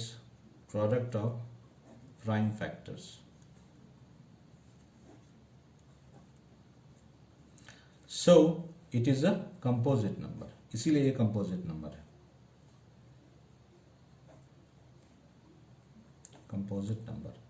second number लेते हैं सेकेंड नंबर है 7 into 6 into 5 into 4 into 3 into 2 into 1 plus 5। 5 दोनों में common निकाल लीजिए। 5 इंटू यहाँ पे क्या बचा 7 into 6 into 4 into 3 into 2 into 1 plus 1। 5 इस पूरे को मल्टीप्लाई करेंगे तो ये आएगा 1008 प्लस 1। 5 इंटू 1009, ठीक है। 5 ऑलरेडी प्राइम नंबर है, 1009 भी प्राइम नंबर है, किसी से फर्दर डिवाइड नहीं होगा। अगर इसको हम डिवाइड करने की कोशिश करें तो देखिए यहाँ पे लास्ट में क्या है 9, तो 3 से 9 प्लस 1 10 नहीं, 7 से भी नहीं, 13, ये किसी से डिवाइड ही नहीं होगा। तो इसको इस नंबर को भी मैंने इस प्रोडक्ट ऑफ प्राइम नंबर में एक्सप्रेस कर दिया, इसका मतलब इसलिए ये कंपोजिट नंबर है। देखिए since it can be expressed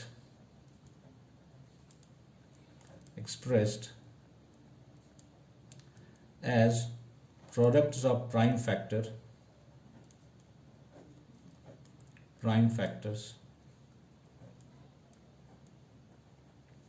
so it is a composite number, इसीलिए ये भी composite नंबर हो गया। आपको सिर्फ ध्यान रखना है कि उस नंबर को आपको प्राइम फैक्टर के प्रोडक्ट में एक्सप्रेस कर देना, अगर हो गया तो कंपोजिट नंबर, अदरवाइज नहीं। Question 7, there is a circular path around a sports field. एक स्पोर्ट्स फील्ड के चारों ओर एक सर्कुलर पाथ है like this. Sonia takes 18 minute to drive 1 round of the field, और सोनिया इस सर्कुलर पाथ का एक चक्कर लगाने में लेती है 18 minutes. While Ravi takes 12 minute for the same, और रवि लेता है 12 मिनट्स एक चक्कर लगाने में। Suppose they both start at the same point and at the same time and go in the same direction. हम एज्यूम कर लेते हैं कि क्वेश्चन बोल रहे हैं, आप एज्यूम कर लीजिए कि दोनों एक ही पॉइंट से स्टार्ट करते हैं, एक ही टाइम में स्टार्ट करते हैं और एक ही डायरेक्शन में जाते हैं। मान लो वो पॉइंट जो है ए है जहां से स्टार्ट करा है, ठीक है। After how many minutes will they meet again at the starting point, तो कह रहा है कि कितने टाइम के बाद दोनों स्टार्टिंग पॉइंट पे मिलेंगे। इसमें मेरा मेन कंसर्न निकालने का ये है कि एचसीएफ निकालना है कि एलसीएम निकालना है। तो देखते हैं कि सोनिया पॉइंट ए पे किस किस टाइम पहुंचती है। तो लिखती है Sonia at point A. Question में मेंशन है कि वो 18 मिनट्स में एक चक्कर लगाती है। जैसे यहां से स्टार्ट किया तो 18 मिनट्स में यहां पहुंच गई, दूसरा बार जा रही है तो 36 मिनट लगेंगे उसको, थर्ड राउंड में 54 मिनट्स, इसी तरह से चला जाएगा। अब देखते हैं रवि पॉइंट ए पे कब कब पहुंचता है। रवि एट पॉइंट ए, तो रवि 12 मिनट्स में एक चक्कर लगाया तो 12 मिनट्स, सेकेंड राउंड के लिए 24 मिनट्स, थर्ड राउंड लगेगा उसको 36 मिनट, सो ऑन। अब देखिए इन दोनों में एक कॉमन टाइम आ रहा है 36 यहाँ भी था और 36 यहाँ भी है, मतलब 36 मिनट में दोनों मिलेंगे स्टार्टिंग पॉइंट पे। तो ये तो इनिशियल है, आगे भी मिलते रहेंगे इसी तरह से। तो इससे हमने क्या देखा, 36 क्या है, मल्टीपल है 18 का, और ये क्या है 12 का मल्टीपल है। हमें क्या निकालना है, जैसे कंक्लूजन क्या निकला, हमें निकालना है multiple, common multiple.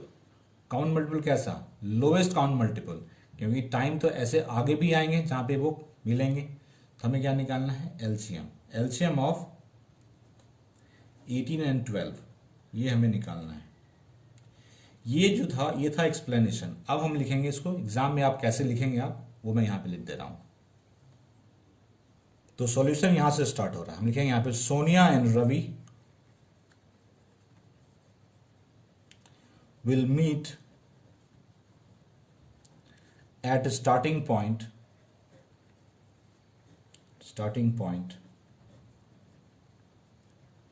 will be equals to LCM of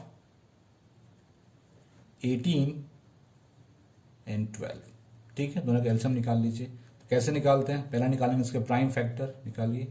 2 से 9 टाइम में गया, 3 से 3 टाइम में, 3 से 1 टाइम में, मीन्स 18 इक्वल्स टू हो गया 2 इंटू 3 स्क्वायर। 12 का निकालते हैं, 2 से 6 टाइम में, 2 से 3 टाइम में, तो 12 इक्वल्स टू हुआ 2 स्क्वायर, 2 बार आया तो इंटू 3, एलसीएम 18 12।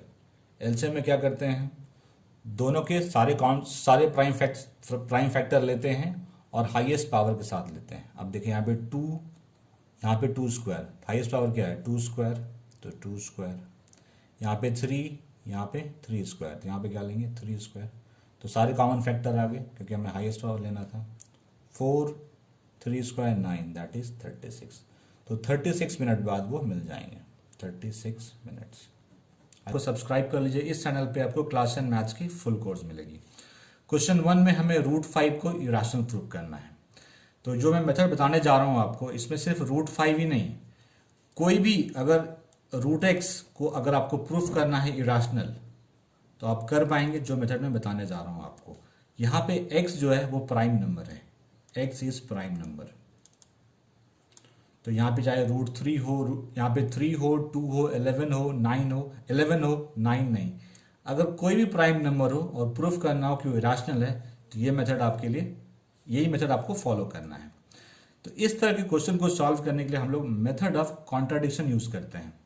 इसका मतलब क्या होगा, इसका मतलब ये होगा कि जो हमें प्रूफ करना है इसके उल्टे, उसका अपोजिट हम एज्यूम करके चलेंगे और लास्ट में उसको हम लोग कॉन्ट्राडिक्ट कर देंगे। फॉर एग्जाम्पल, जैसे हमें प्रूफ करना है कि √5 इरेशनल है, तो हम मान के चलते हैं कि √5 रैशनल है। Let √5 is a rational number, is a rational number. तो अगर ये रैशनल नंबर है तो इसको P/Q की फॉर्म में लिख सकते हैं हम लोग। तो हम लोग एज्यूम करते हैं लेट √5 इक्वल्स टू P/Q, क्योंकि ये रैशनल नंबर है तो P/Q के फॉर्म में लिख सकते हैं। एक कंडीशन हमने यहाँ पे एज्यूम क्या कर रहे हैं कि P और Q को प्राइम है, P एंड Q आर को प्राइम। को प्राइम का क्या मतलब होता है कि 1 के अलावा कोई कॉमन फैक्टर नहीं हो उसमें। फॉर एग्जाम्पल, जैसे मैं लेता हूँ 6/16, ये को प्राइम नहीं है क्योंकि अभी ये फर्दर डिवाइड हो सकते हैं, 3 8। अब ये को प्राइम है, क्यों? क्योंकि 1 के अलावा कोई नंबर नहीं जो इसको कैंसिल आउट कर सके। तो यहाँ पे P और Q क्या है, को प्राइम। इसका मतलब P 1 के अलावा किसी से डिवाइड नहीं होगा और Q 1 के अलावा किसी और से डिवाइड नहीं होगा। अब इनको हम स्क्वायर कर रहे हैं, देखिए squaring on both side, squaring on both side.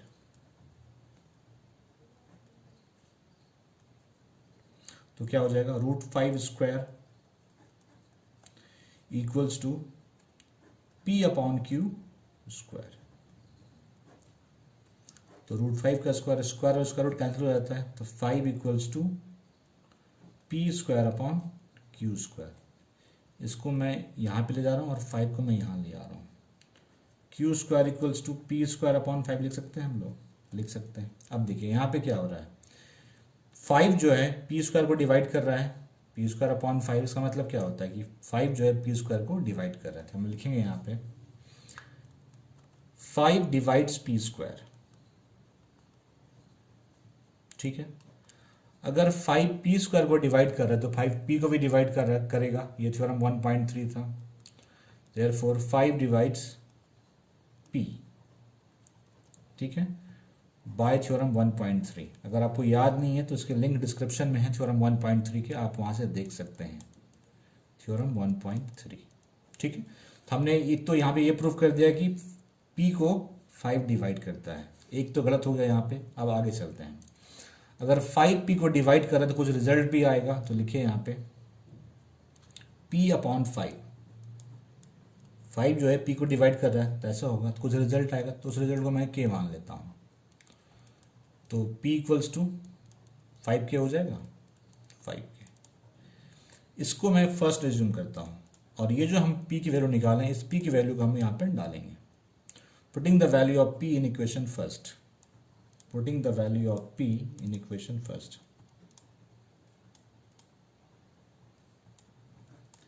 P in equation first. तो Q स्क्वायर इक्वल्स टू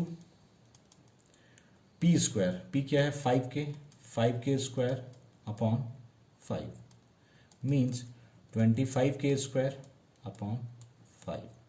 5 से 5 टाइम में कैंसिल, तो Q स्क्वायर क्या हो गया 5K स्क्वायर, ठीक है। अब इस 5 को इधर डिवाइड कर दीजिए आप, Q square upon 5 equal to K square. तो यहाँ पे क्या कह सकते हैं, क्यू स्क्वायर अपॉन 5, इसका मतलब 5 जो है क्यू स्क्वायर को डिवाइड कर रहे हैं, लिखेंगे देयरफॉर 5 डिवाइड्स क्यू स्क्वायर। तो 5 क्यू को भी डिवाइड करेगा, 5 डिवाइड्स क्यू। अब देखिए, पहले हमने प्रूफ किया कि 5 पी को डिवाइड करता है, अब हमने प्रूफ कर दिया 5 क्यू को डिवाइड करता है, मतलब 5 इन दोनों नंबर को डिवाइड करता है। तो लेकिन हम लोगों ने क्या कहा था, P and Q coprime है, मतलब 1 के अलावा किसी और से डिविजिबल नहीं है। इसका मतलब ये एजम्पशन जो था कि पी और क्यू को प्राइम है, ये गलत हो गया, कॉन्ट्रडिक्ट कर गया। तो अगर ये एजम्पशन गलत हो गया, हम लिख सकते हैं it contradict our assumption that P and Q are को प्राइम। तो अगर ये एजम्पशन गलत, तो ये भी गलत होगा, क्योंकि ये एजम्पशन इसी एजम्पशन पे बेस्ड है। हमने पहले माना था कि √5 रैशनल है, तभी उसको पी अपॉन क्यू की फॉर्म लिख सकते हैं। हम लिखेंगे यहाँ पे it contradicts our assumption that P and Q are को prime, hence √5 is an irrational number. मैं नेक्स्ट पेज पे लिख दे रहा हूँ इसको। इसके बाद हम यहाँ लिखेंगे it contradicts our assumption that P and Q are को prime, hence √5 is irrational number.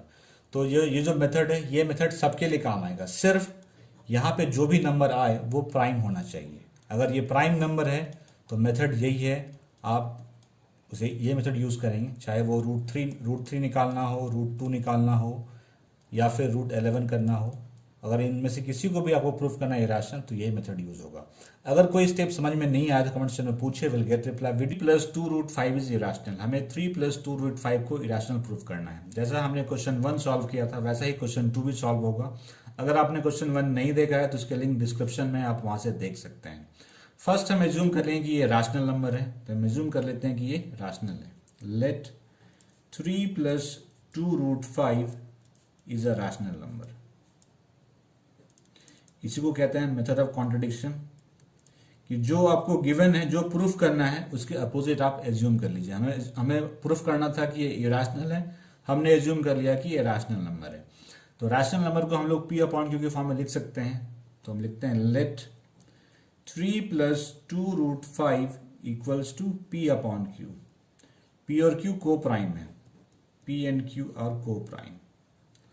को प्राइम का मतलब होता है कि इन दोनों के HCF जो हैं वो 1 है, पी और क्यू के HCF 1 है। तो इसमें से मैं 3 को उधर भेज रहा हूँ। 2 √5 equals to p upon q -3। यहाँ पे क्यू एलसीएम हो गया, तो p -3q, ठीक है। 2 डिवाइड हो जाएगा इधर आकर के, तो डिवाइड कर दीजिए। √5 equals to p -3q upon 2q। अब देखिए, p और q इंटीजर है, को प्राइम है, इंटीजर है। q 0 नहीं हो सकता, क्लियर है, क्योंकि यहाँ पे नीचे में 0 नहीं हो सकता। तो p और q जब इंटीजर है, तो p और q कोई इंटीजर ले लीजिए आप, हमेशा इस पूरे की वैल्यू जो होगी वो एक रैशनल नंबर रहेगी। सपोज मैं p लेता हूँ 2 और q लेता हूँ 4, ठीक है, तो एक रैशनल नंबर ही आपको मिलेगा। तो ये एक रैशनल नंबर है, और इधर क्या है, √5 इरेशनल नंबर है। क्वेश्चन 1 यही था, हमने प्रूफ किया था कि ये इरेशनल है। तो ये रैशनल है, ये इरेशनल है, तो पॉसिबल नहीं है। तो यहाँ पे लिखिए p -3q upon 2q is a rational number, as a rational number, but √5 is an irrational number, is an irrational number.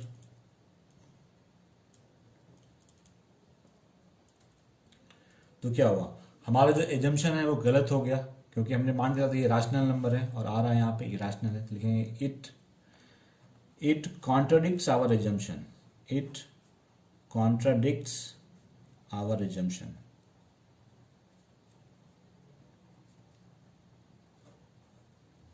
ठीक है, तो जो हमने एज्यूम किया वो गलत है, इसका मतलब ये क्या है, इरेशनल नंबर है। Hence 3 + 2 √5 is an irrational number, irrational number. I hope समझ में आ गया होगा। नंबर 3 है prove that the following are irrational. हमें इन सारे नंबर को इरेशनल प्रूफ करना है। फर्स्ट पार्ट है 1 अपॉन √2। प्रोसेस वही है, पहले हम एज्यूम कर लेंगे कि ये रैशनल नंबर है। Let 1 upon √2 is a rational number. अगर ये रैशनल है तो इसको p अपॉन क्यू के फॉर्म में लिख सकते हैं। तो लिखेंगे let 1/√2 equals to p upon q, where p and q are को प्राइम, जहां पे वो को प्राइम है। को प्राइम मीन्स इन दोनों के HCF 1 होंगे, को प्राइम। ठीक है, देखिए सब में एक ही ट्रिक होता है। ट्रिक ये होता है कि जो भी आपका स्क्वायर रूट वाला पार्ट है उसको इक्वल टू के एक तरफ कर लीजिए आप। तो पहले मल्टीप्लाई करते हैं, तो q इक्वल्स टू क्या हो जाएगा, √2 इंटू पी, क्रॉस मल्टीप्लाई करेंगे। तो मैंने क्या बोला, जो स्क्वायर रूट वाला पार्ट है उसको एक तरफ कर लीजिए, तो √2 इक्वल्स टू q अपॉन पी। अब देखिए q अपॉन पी क्या है, रैशनल नंबर है, क्योंकि अगर p अपॉन क्यू हमने माना था रैशनल नंबर है, तो q अपॉन पी भी रैशनल नंबर है। लेकिन √2 क्या है, ये रैशनल नंबर है। तो एक रैशनल है, एक इरेशनल है, इक्वल नहीं हो सकता। मतलब कि हमने जो एज्यूम किया वो गलत है, कॉन्ट्रडिक्शन है वहां पे। लिखेंगे as q upon p is a rational number, but √2 is an irrational number, अब आप बोलेंगे हम पता कैसे करें वो इरेशनल नंबर है। ठीक है, अगर प्राइम नंबर है, अंडर रूट स्क्वायर रूट के अंदर प्राइम नंबर है, तो वो हमेशा इरेशनल ही आएगा। ठीक है, इरेशनल नंबर। तो क्या हो रहा है, हमारा जो एजम्पशन है वो कॉन्ट्राडिक्ट हो रहा है। लिखेंगे it contradicts our assumption, it contradicts our assumption,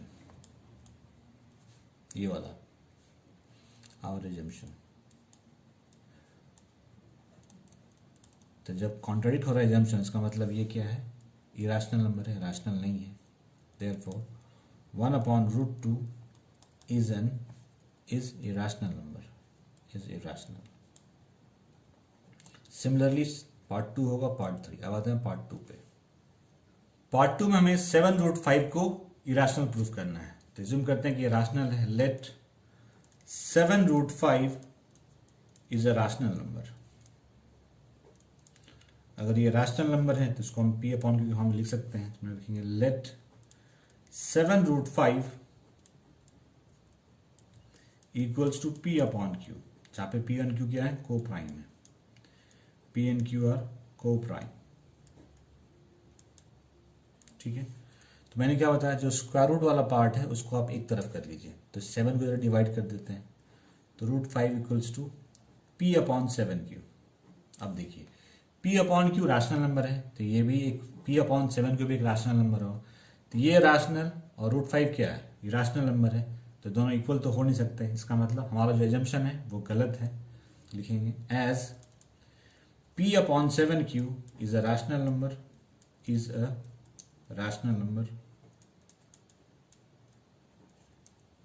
but √5 is an irrational number, is irrational।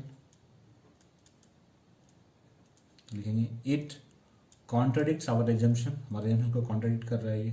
it contradicts our assumption, जो हमने एज्यूम किया था कि ये रैशनल है junction. Therefore 7√5 is an irrational number,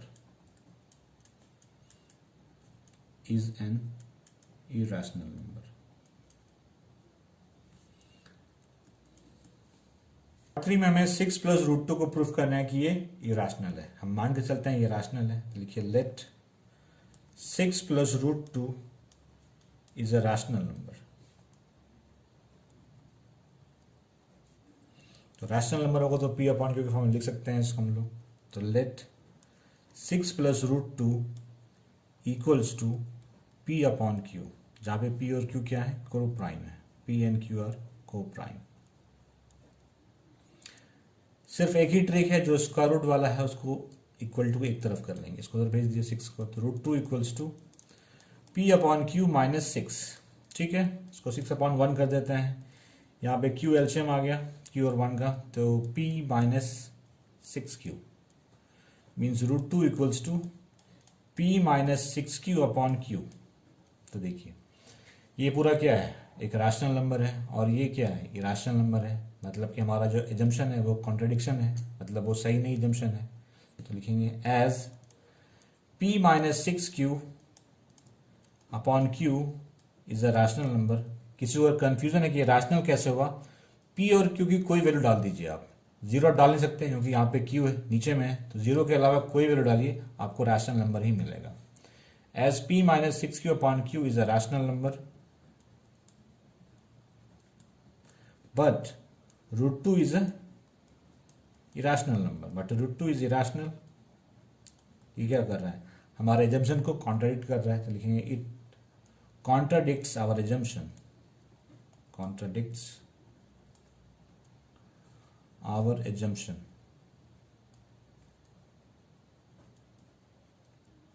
हम लिख सकते हैं therefore hence 6 plus √2 is irrational।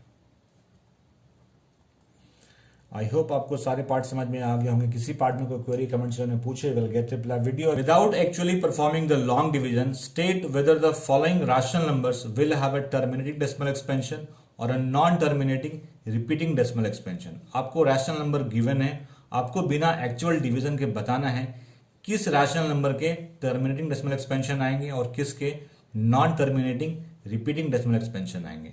Question solve करने से पहले हम समझेंगे what is terminating decimal expansion and what is non terminating repeating decimal expansion.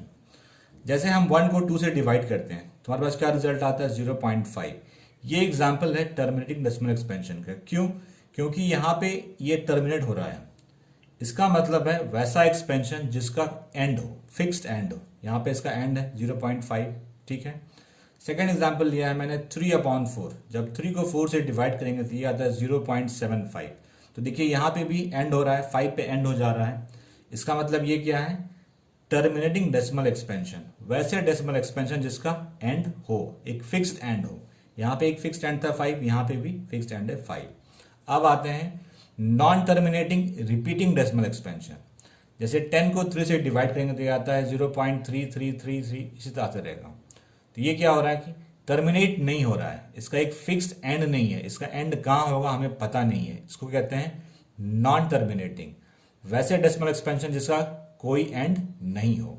Repeating, अब देखिए यहाँ पे 3 रिपीट भी हो रहा है, तो ये किसका एग्जाम्पल हो गया, non terminating repeating decimal expansion का। दूसरा एग्जाम्पल लिया है मैंने, 2 को 3 से डिवाइड किया है, अगर डिवाइड करेंगे तो ये 0.666 इसी तरह से रहेगा। तो ये भी नॉन टर्मिनेटिंग है क्योंकि इसका हमें टर्मिनेशन पॉइंट पता नहीं है, एंड पॉइंट पता नहीं है, और साथ में 6 रिपीट हो रहा है, तो ये भी क्या है, non terminating repeating decimal expansion. Non terminating non repeating भी होता है, लेकिन वो सिर्फ होता है जब इरेशनल नंबर्स होते हैं। जैसे मैंने लिखा है यहाँ पे √2 एक इरेशनल नंबर है, ठीक है। तो ये 1.4142135562 ये बढ़ता ही चला जाएगा।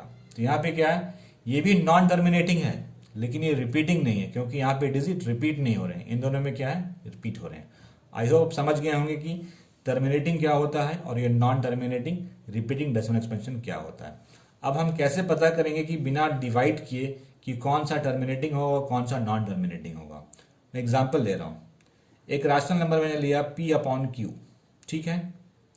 p क्या है, न्यूमरेटर लिख लीजिए, न्यूमरेटर, और q क्या है, डिनोमिनेटर में है q। तो देखिए आपको क्या करना है कि ये जो डिनोमिनेटर है इसके सारे फैक्टर निकालने हैं।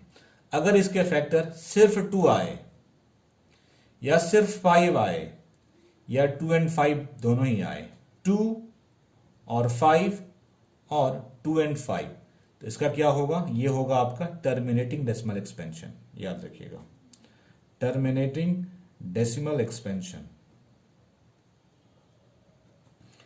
अगर किसी रैशनल नंबर के डिनोमिनेटर का फैक्टर 2 आता है या 5 आता है या 2 और 5 दोनों आता है तो क्या आएगा, वो होगा टर्मिनेटिंग डेसिमल एक्सपेंशन, ठीक है। और अगर इसके अलावा कुछ भी आता है तो वो क्या होगा, non terminating repeating decimal expansion, ठीक है। जैसे किसी में, और वैसे रैशनल नंबर जिसके डिनोमिनेटर के फैक्टर 2, 5 या 2 और 5 नहीं आता है वो होगा आपका non terminating repeating decimal expansion.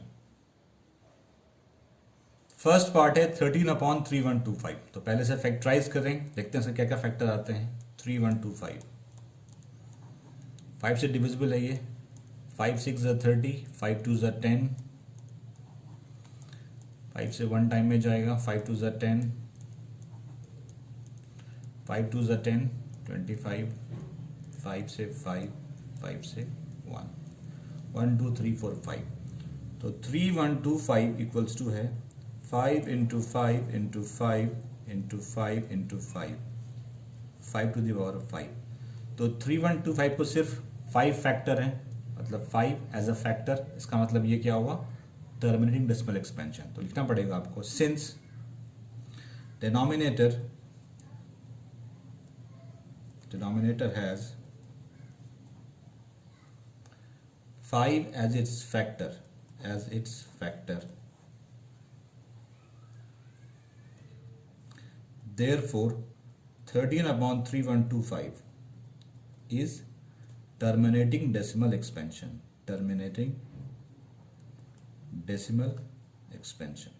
आई होप समझ गए होंगे, क्योंकि मैंने बता रखा है आपको कि अगर डिनोमिनेटर का फैक्टर 2 आता है या सिर्फ 5 आता है या 2 and 5 बोथ आता है, तो वो क्या होगा, टर्मिनेटिंग डेसिमल एक्सपेंशन। अब आते हैं नेक्स्ट पार्ट पे। पार्ट है 17/8, 8 को फैक्टराइज करते हैं, 2 से 2 टाइम में, 2 से 2 4 टाइम में, तो 8 इक्वल्स टू क्या हो गया, 2 क्यूब, मतलब कि 8 को सिर्फ 2 ही फैक्टर है, 2 इंटू 2 इंटू 2, तो लिखेंगे सिंस द denominator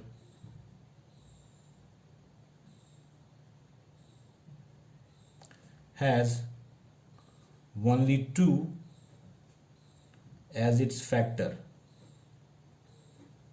तो ये क्या होगा, टर्मिनेटिंग डेसिमल एक्सपेंशन। मैं लिख दे रहा हूं यहां पे, टर्मिनेटिंग डेसिमल एक्सपेंशन। याद रखिए 2 5 और 2 and 5 कुछ भी आएगा तो terminating decimal expansion.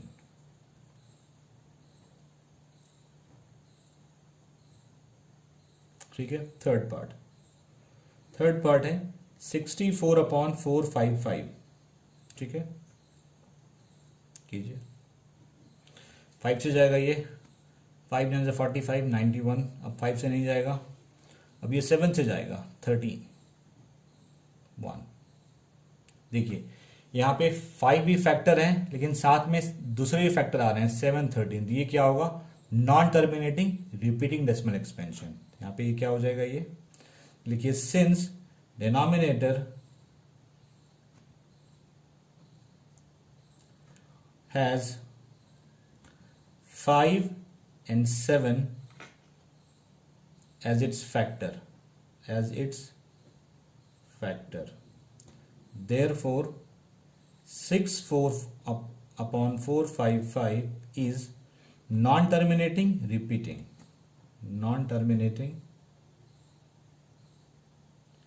and repeating decimal expansion. समझ गए आप, कॉन्सेप्ट वही है, अगर 5 2 2 and 5 तो टर्मिनेटिंग, उसके अलावा कुछ भी तो नॉन टर्मिनेटिंग। फोर्थ पार्ट है 15/1600, फैक्टराइज कीजिए 1600 को, 2 से जाएगा 800, 2 से 400, 2 से 200, 2 से 100, 2 से 50, 5 2 से 25, 5 से 5, 5 से 1, तो 1600 क्या हो गया, 1 2 3 4 5 6, 2 to the power 6 into 5 square. तो हम क्या देख रहे हैं कि इसको सिर्फ 2 और 5 फैक्टर है, तो ये क्या होगा, टर्मिनेटिंग डेसिमल एक्सपेंशन। तो लिखिए सिंस डिनोमिनेटर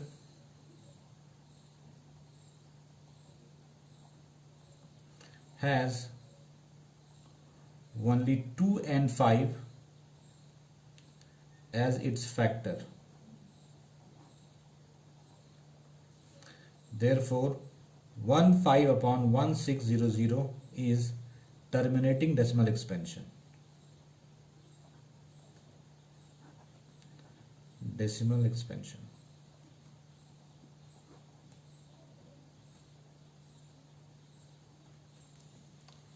फिफ्थ पार्ट है 29/343। 343 को फैक्टराइज कीजिए आप। 2 से डिवाइड नहीं होगा, 3 से डिवाइड नहीं होगा, 5 से नहीं होगा, 7 से होगा। 7 4 ज़ा 28, 49। 7 से 7 टाइम में, 7 से 1 टाइम में। तो 343 क्या हो गया? 7 क्यूब, मतलब इसके फैक्टर क्या है? 7 है। ये क्या होगा? नॉन टर्मिनेटिंग रिपीटिंग, क्योंकि 2 5 के अलावा आ रहा है, यहाँ पे एक्सेप्शन आ रहा है। लिखिए since denominator has 7 as its factor, 7 as its factor, therefore 29/343 is non-terminating repeating, non-terminating repeating decimal expansion, repeating decimal expansion.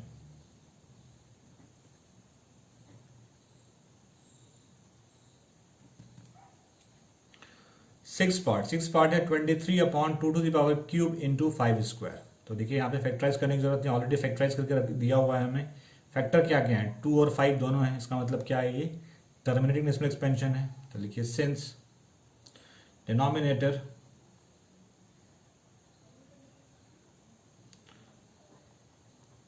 Has 2 and 5 only its factor, has its factor, therefore 23/2³ 5 square is non-terminating repeating, sorry, terminating decimal expansion, terminating, क्योंकि 2 and 5 है, terminating decimal expansion.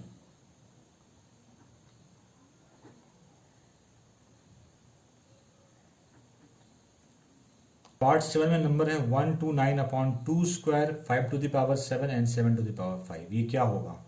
ये होगा non terminating repeating. क्यों?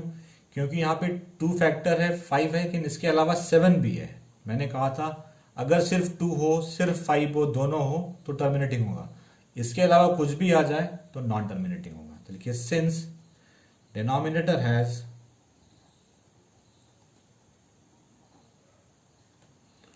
also has 7 as its factor,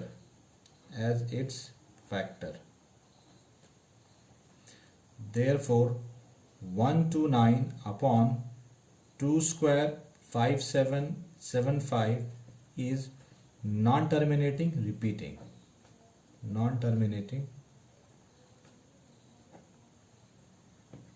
and repeating decimal expansion.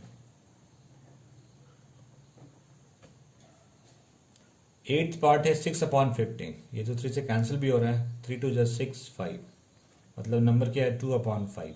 तो इसको क्या होगा? Terminating decimal expansion. क्यों? क्योंकि यहाँ पे सिर्फ 5 इज अ फैक्टर है। लिखिए since denominator has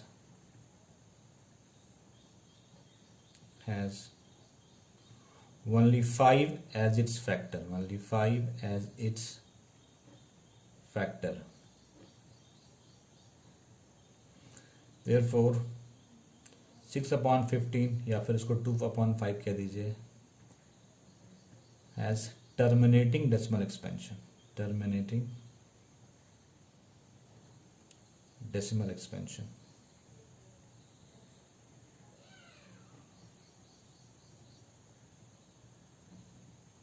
ninth part है 35/50।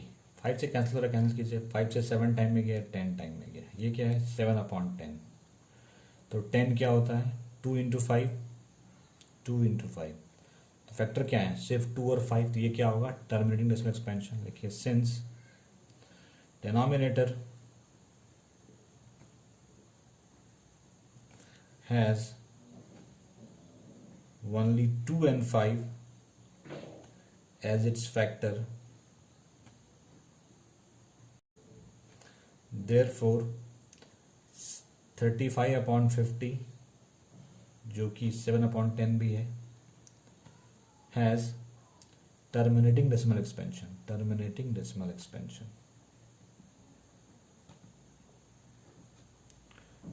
Decimal expansion.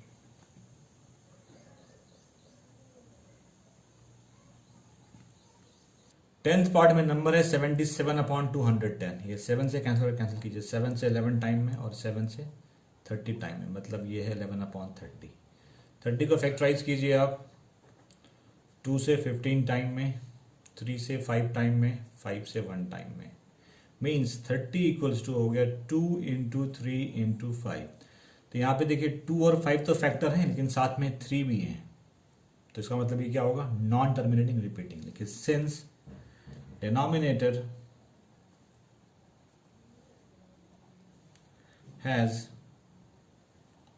also has 3 as its factor, 3 as its factor, therefore 77/210 या फिर इसको आप 11/30 लिखिए has non-terminating repeating decimal expansion, non-terminating repeating decimal expansion. मैंने सारे पार्ट सॉल्व कर दिए। किसी भी पार्ट में कोई क्वेरी कमेंट में पूछिए, will get reply video. Let's start.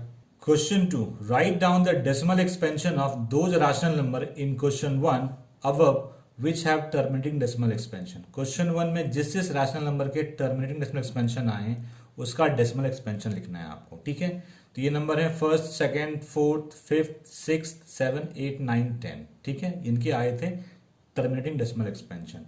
तो देखिए इसका सिंपल रूल है कि जो भी डिनोमिनेटर है उसको फैक्टराइज करेंगे हम और उसको 2 टू द पावर m और into 5 to the power m में लिख देंगे।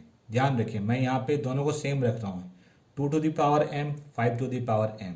यहाँ पे nm नहीं है, दोनों सेम होना चाहिए। देखिए फर्स्ट क्वेश्चन है 13/3125, ठीक है। तो हमने क्या देखा था क्वेश्चन, अगर आप क्वेश्चन 1 देखा होगा आपने, तो इसका जो फैक्टराइजेशन था ये था 5 टू द पावर 5, ठीक है।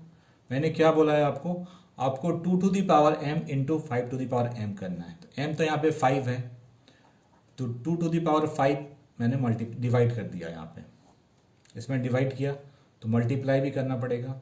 अब देखिए ये 2 to the power m 5 to the power m के फॉर्म में हो गया, यहाँ पे m 5 है, देखिए 13, 2 टू द पावर 5 होता है 32, ठीक है।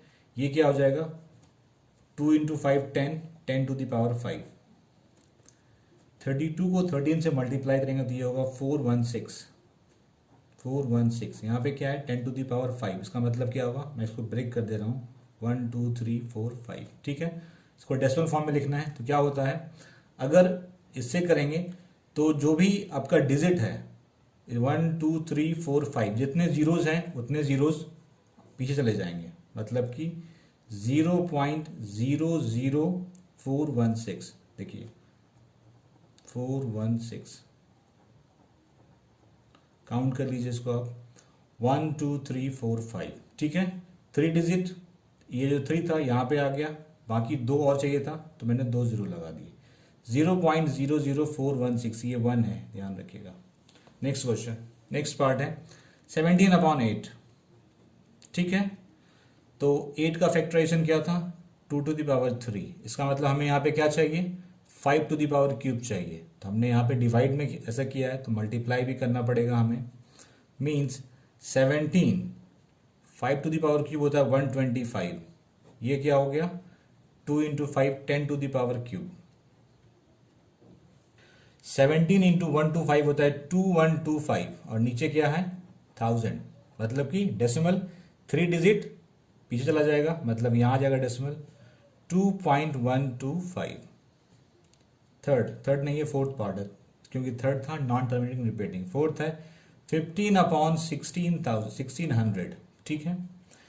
इसका फैक्टर मैं फिर से निकाल देता हूँ, क्या था मुझे याद नहीं है अभी। 2 800 2 400 2 200 200 250 225 5 5 5 1 मीन्स 15 अपॉन ये क्या हो गया 1 2 3 4 5 6, 2 टू द पावर 6 और 5 स्क्वायर है, ठीक है।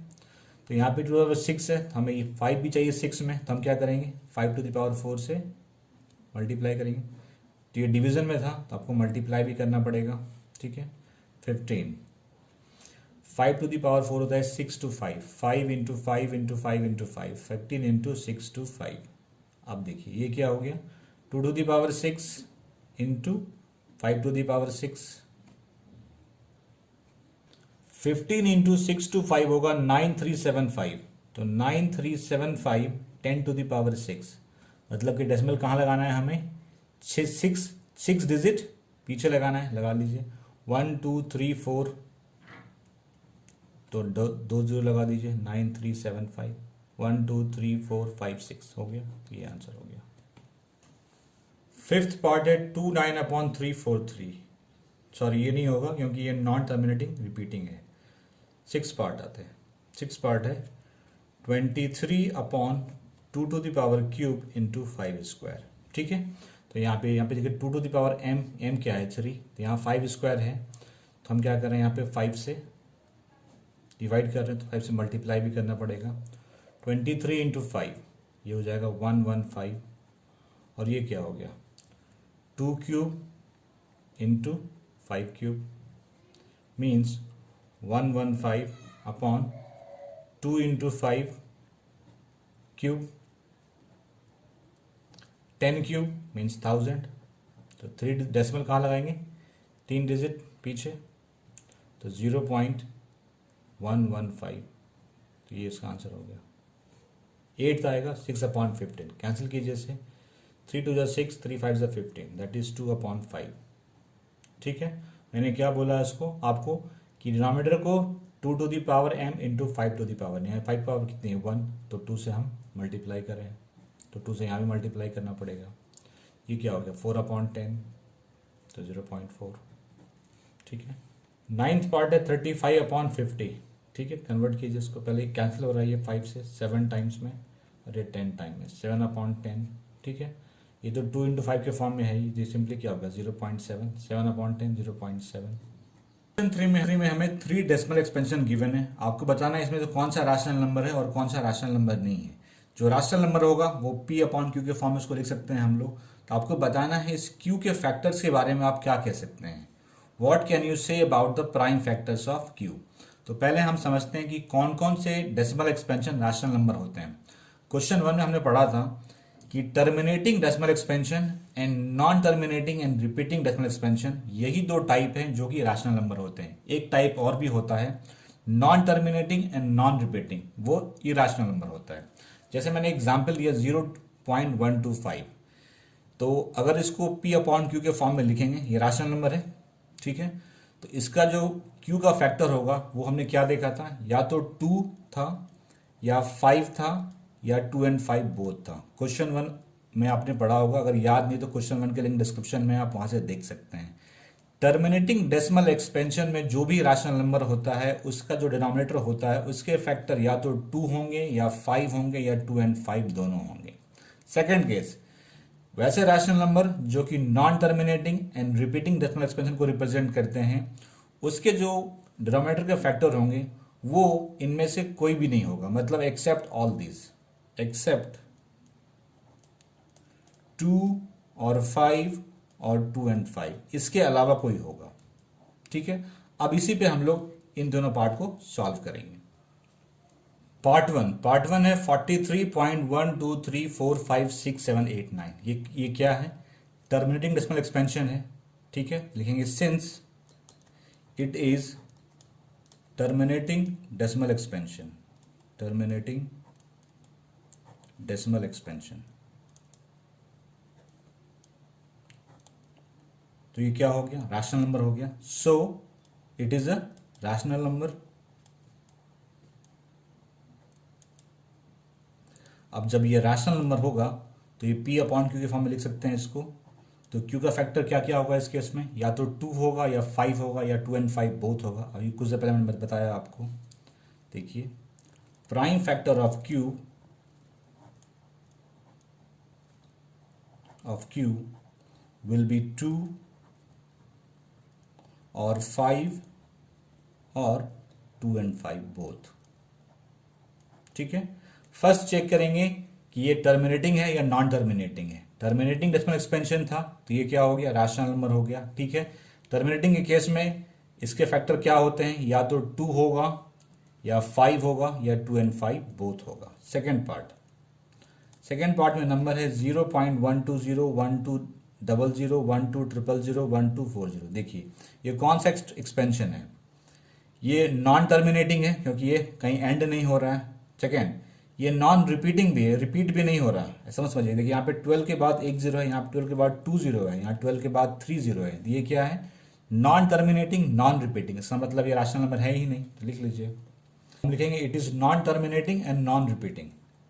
It is non terminating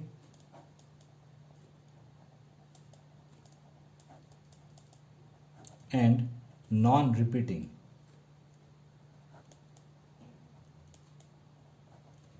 Therefore, it is not a rational number, it is a irrational number। तो इरेशनल तो P अपॉन Q के फॉर्म में आता नहीं है, तो हम लोग कुछ लिखना ही नहीं है, सिंपली ये लिख के छोड़ देंगे, इट इज इरेशनल नंबर। अब आते हैं लास्ट थर्ड पार्ट पे। थर्ड पार्ट में नंबर है 43.123456789। इस पे बार है। इस बार का मतलब होता है रिपीट करना, मतलब कि पहले ये नंबर आएगा 43.123456789, फिर ये होल रिपीट हो जाएगा, मतलब कि 1 2 3 4 5 6 7 8 9 इसी तरह चला जाएगा। तो ये किस तरह का एक्सपेंशन है, देखिए नॉन टर्मिनेटिंग है लेकिन रिपीटिंग है। ठीक है, लिखिए it is non terminating and repeating.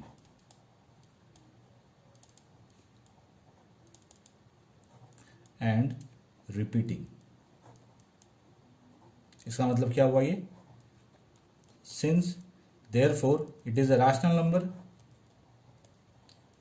it is a rational number। अगर ये रैशनल नंबर है तो P अपॉन Q हम लिख सकते हैं इसको हम लोग।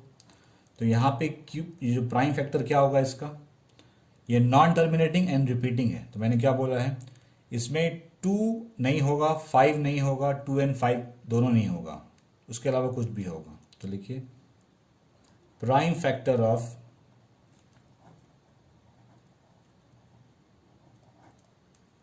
Q will be other than 2 और 5, इससे डिफरेंट होगा, क्योंकि मैंने बोला कि इसमें 2 5 एंड 2 and 5 कुछ भी नहीं होगा। आज की वीडियो में इतना ही था। कोई डाउट है कमेंट सेक्शन में पूछे, you will get reply. Video अच्छा लगा लाइक शेयर जरूर कीजिए, चैनल को सब्सक्राइब कीजिए। इस चैनल पर आपको क्लास 10 मैथ्स की फुल कोर्स मिलेगी। Thank you very much.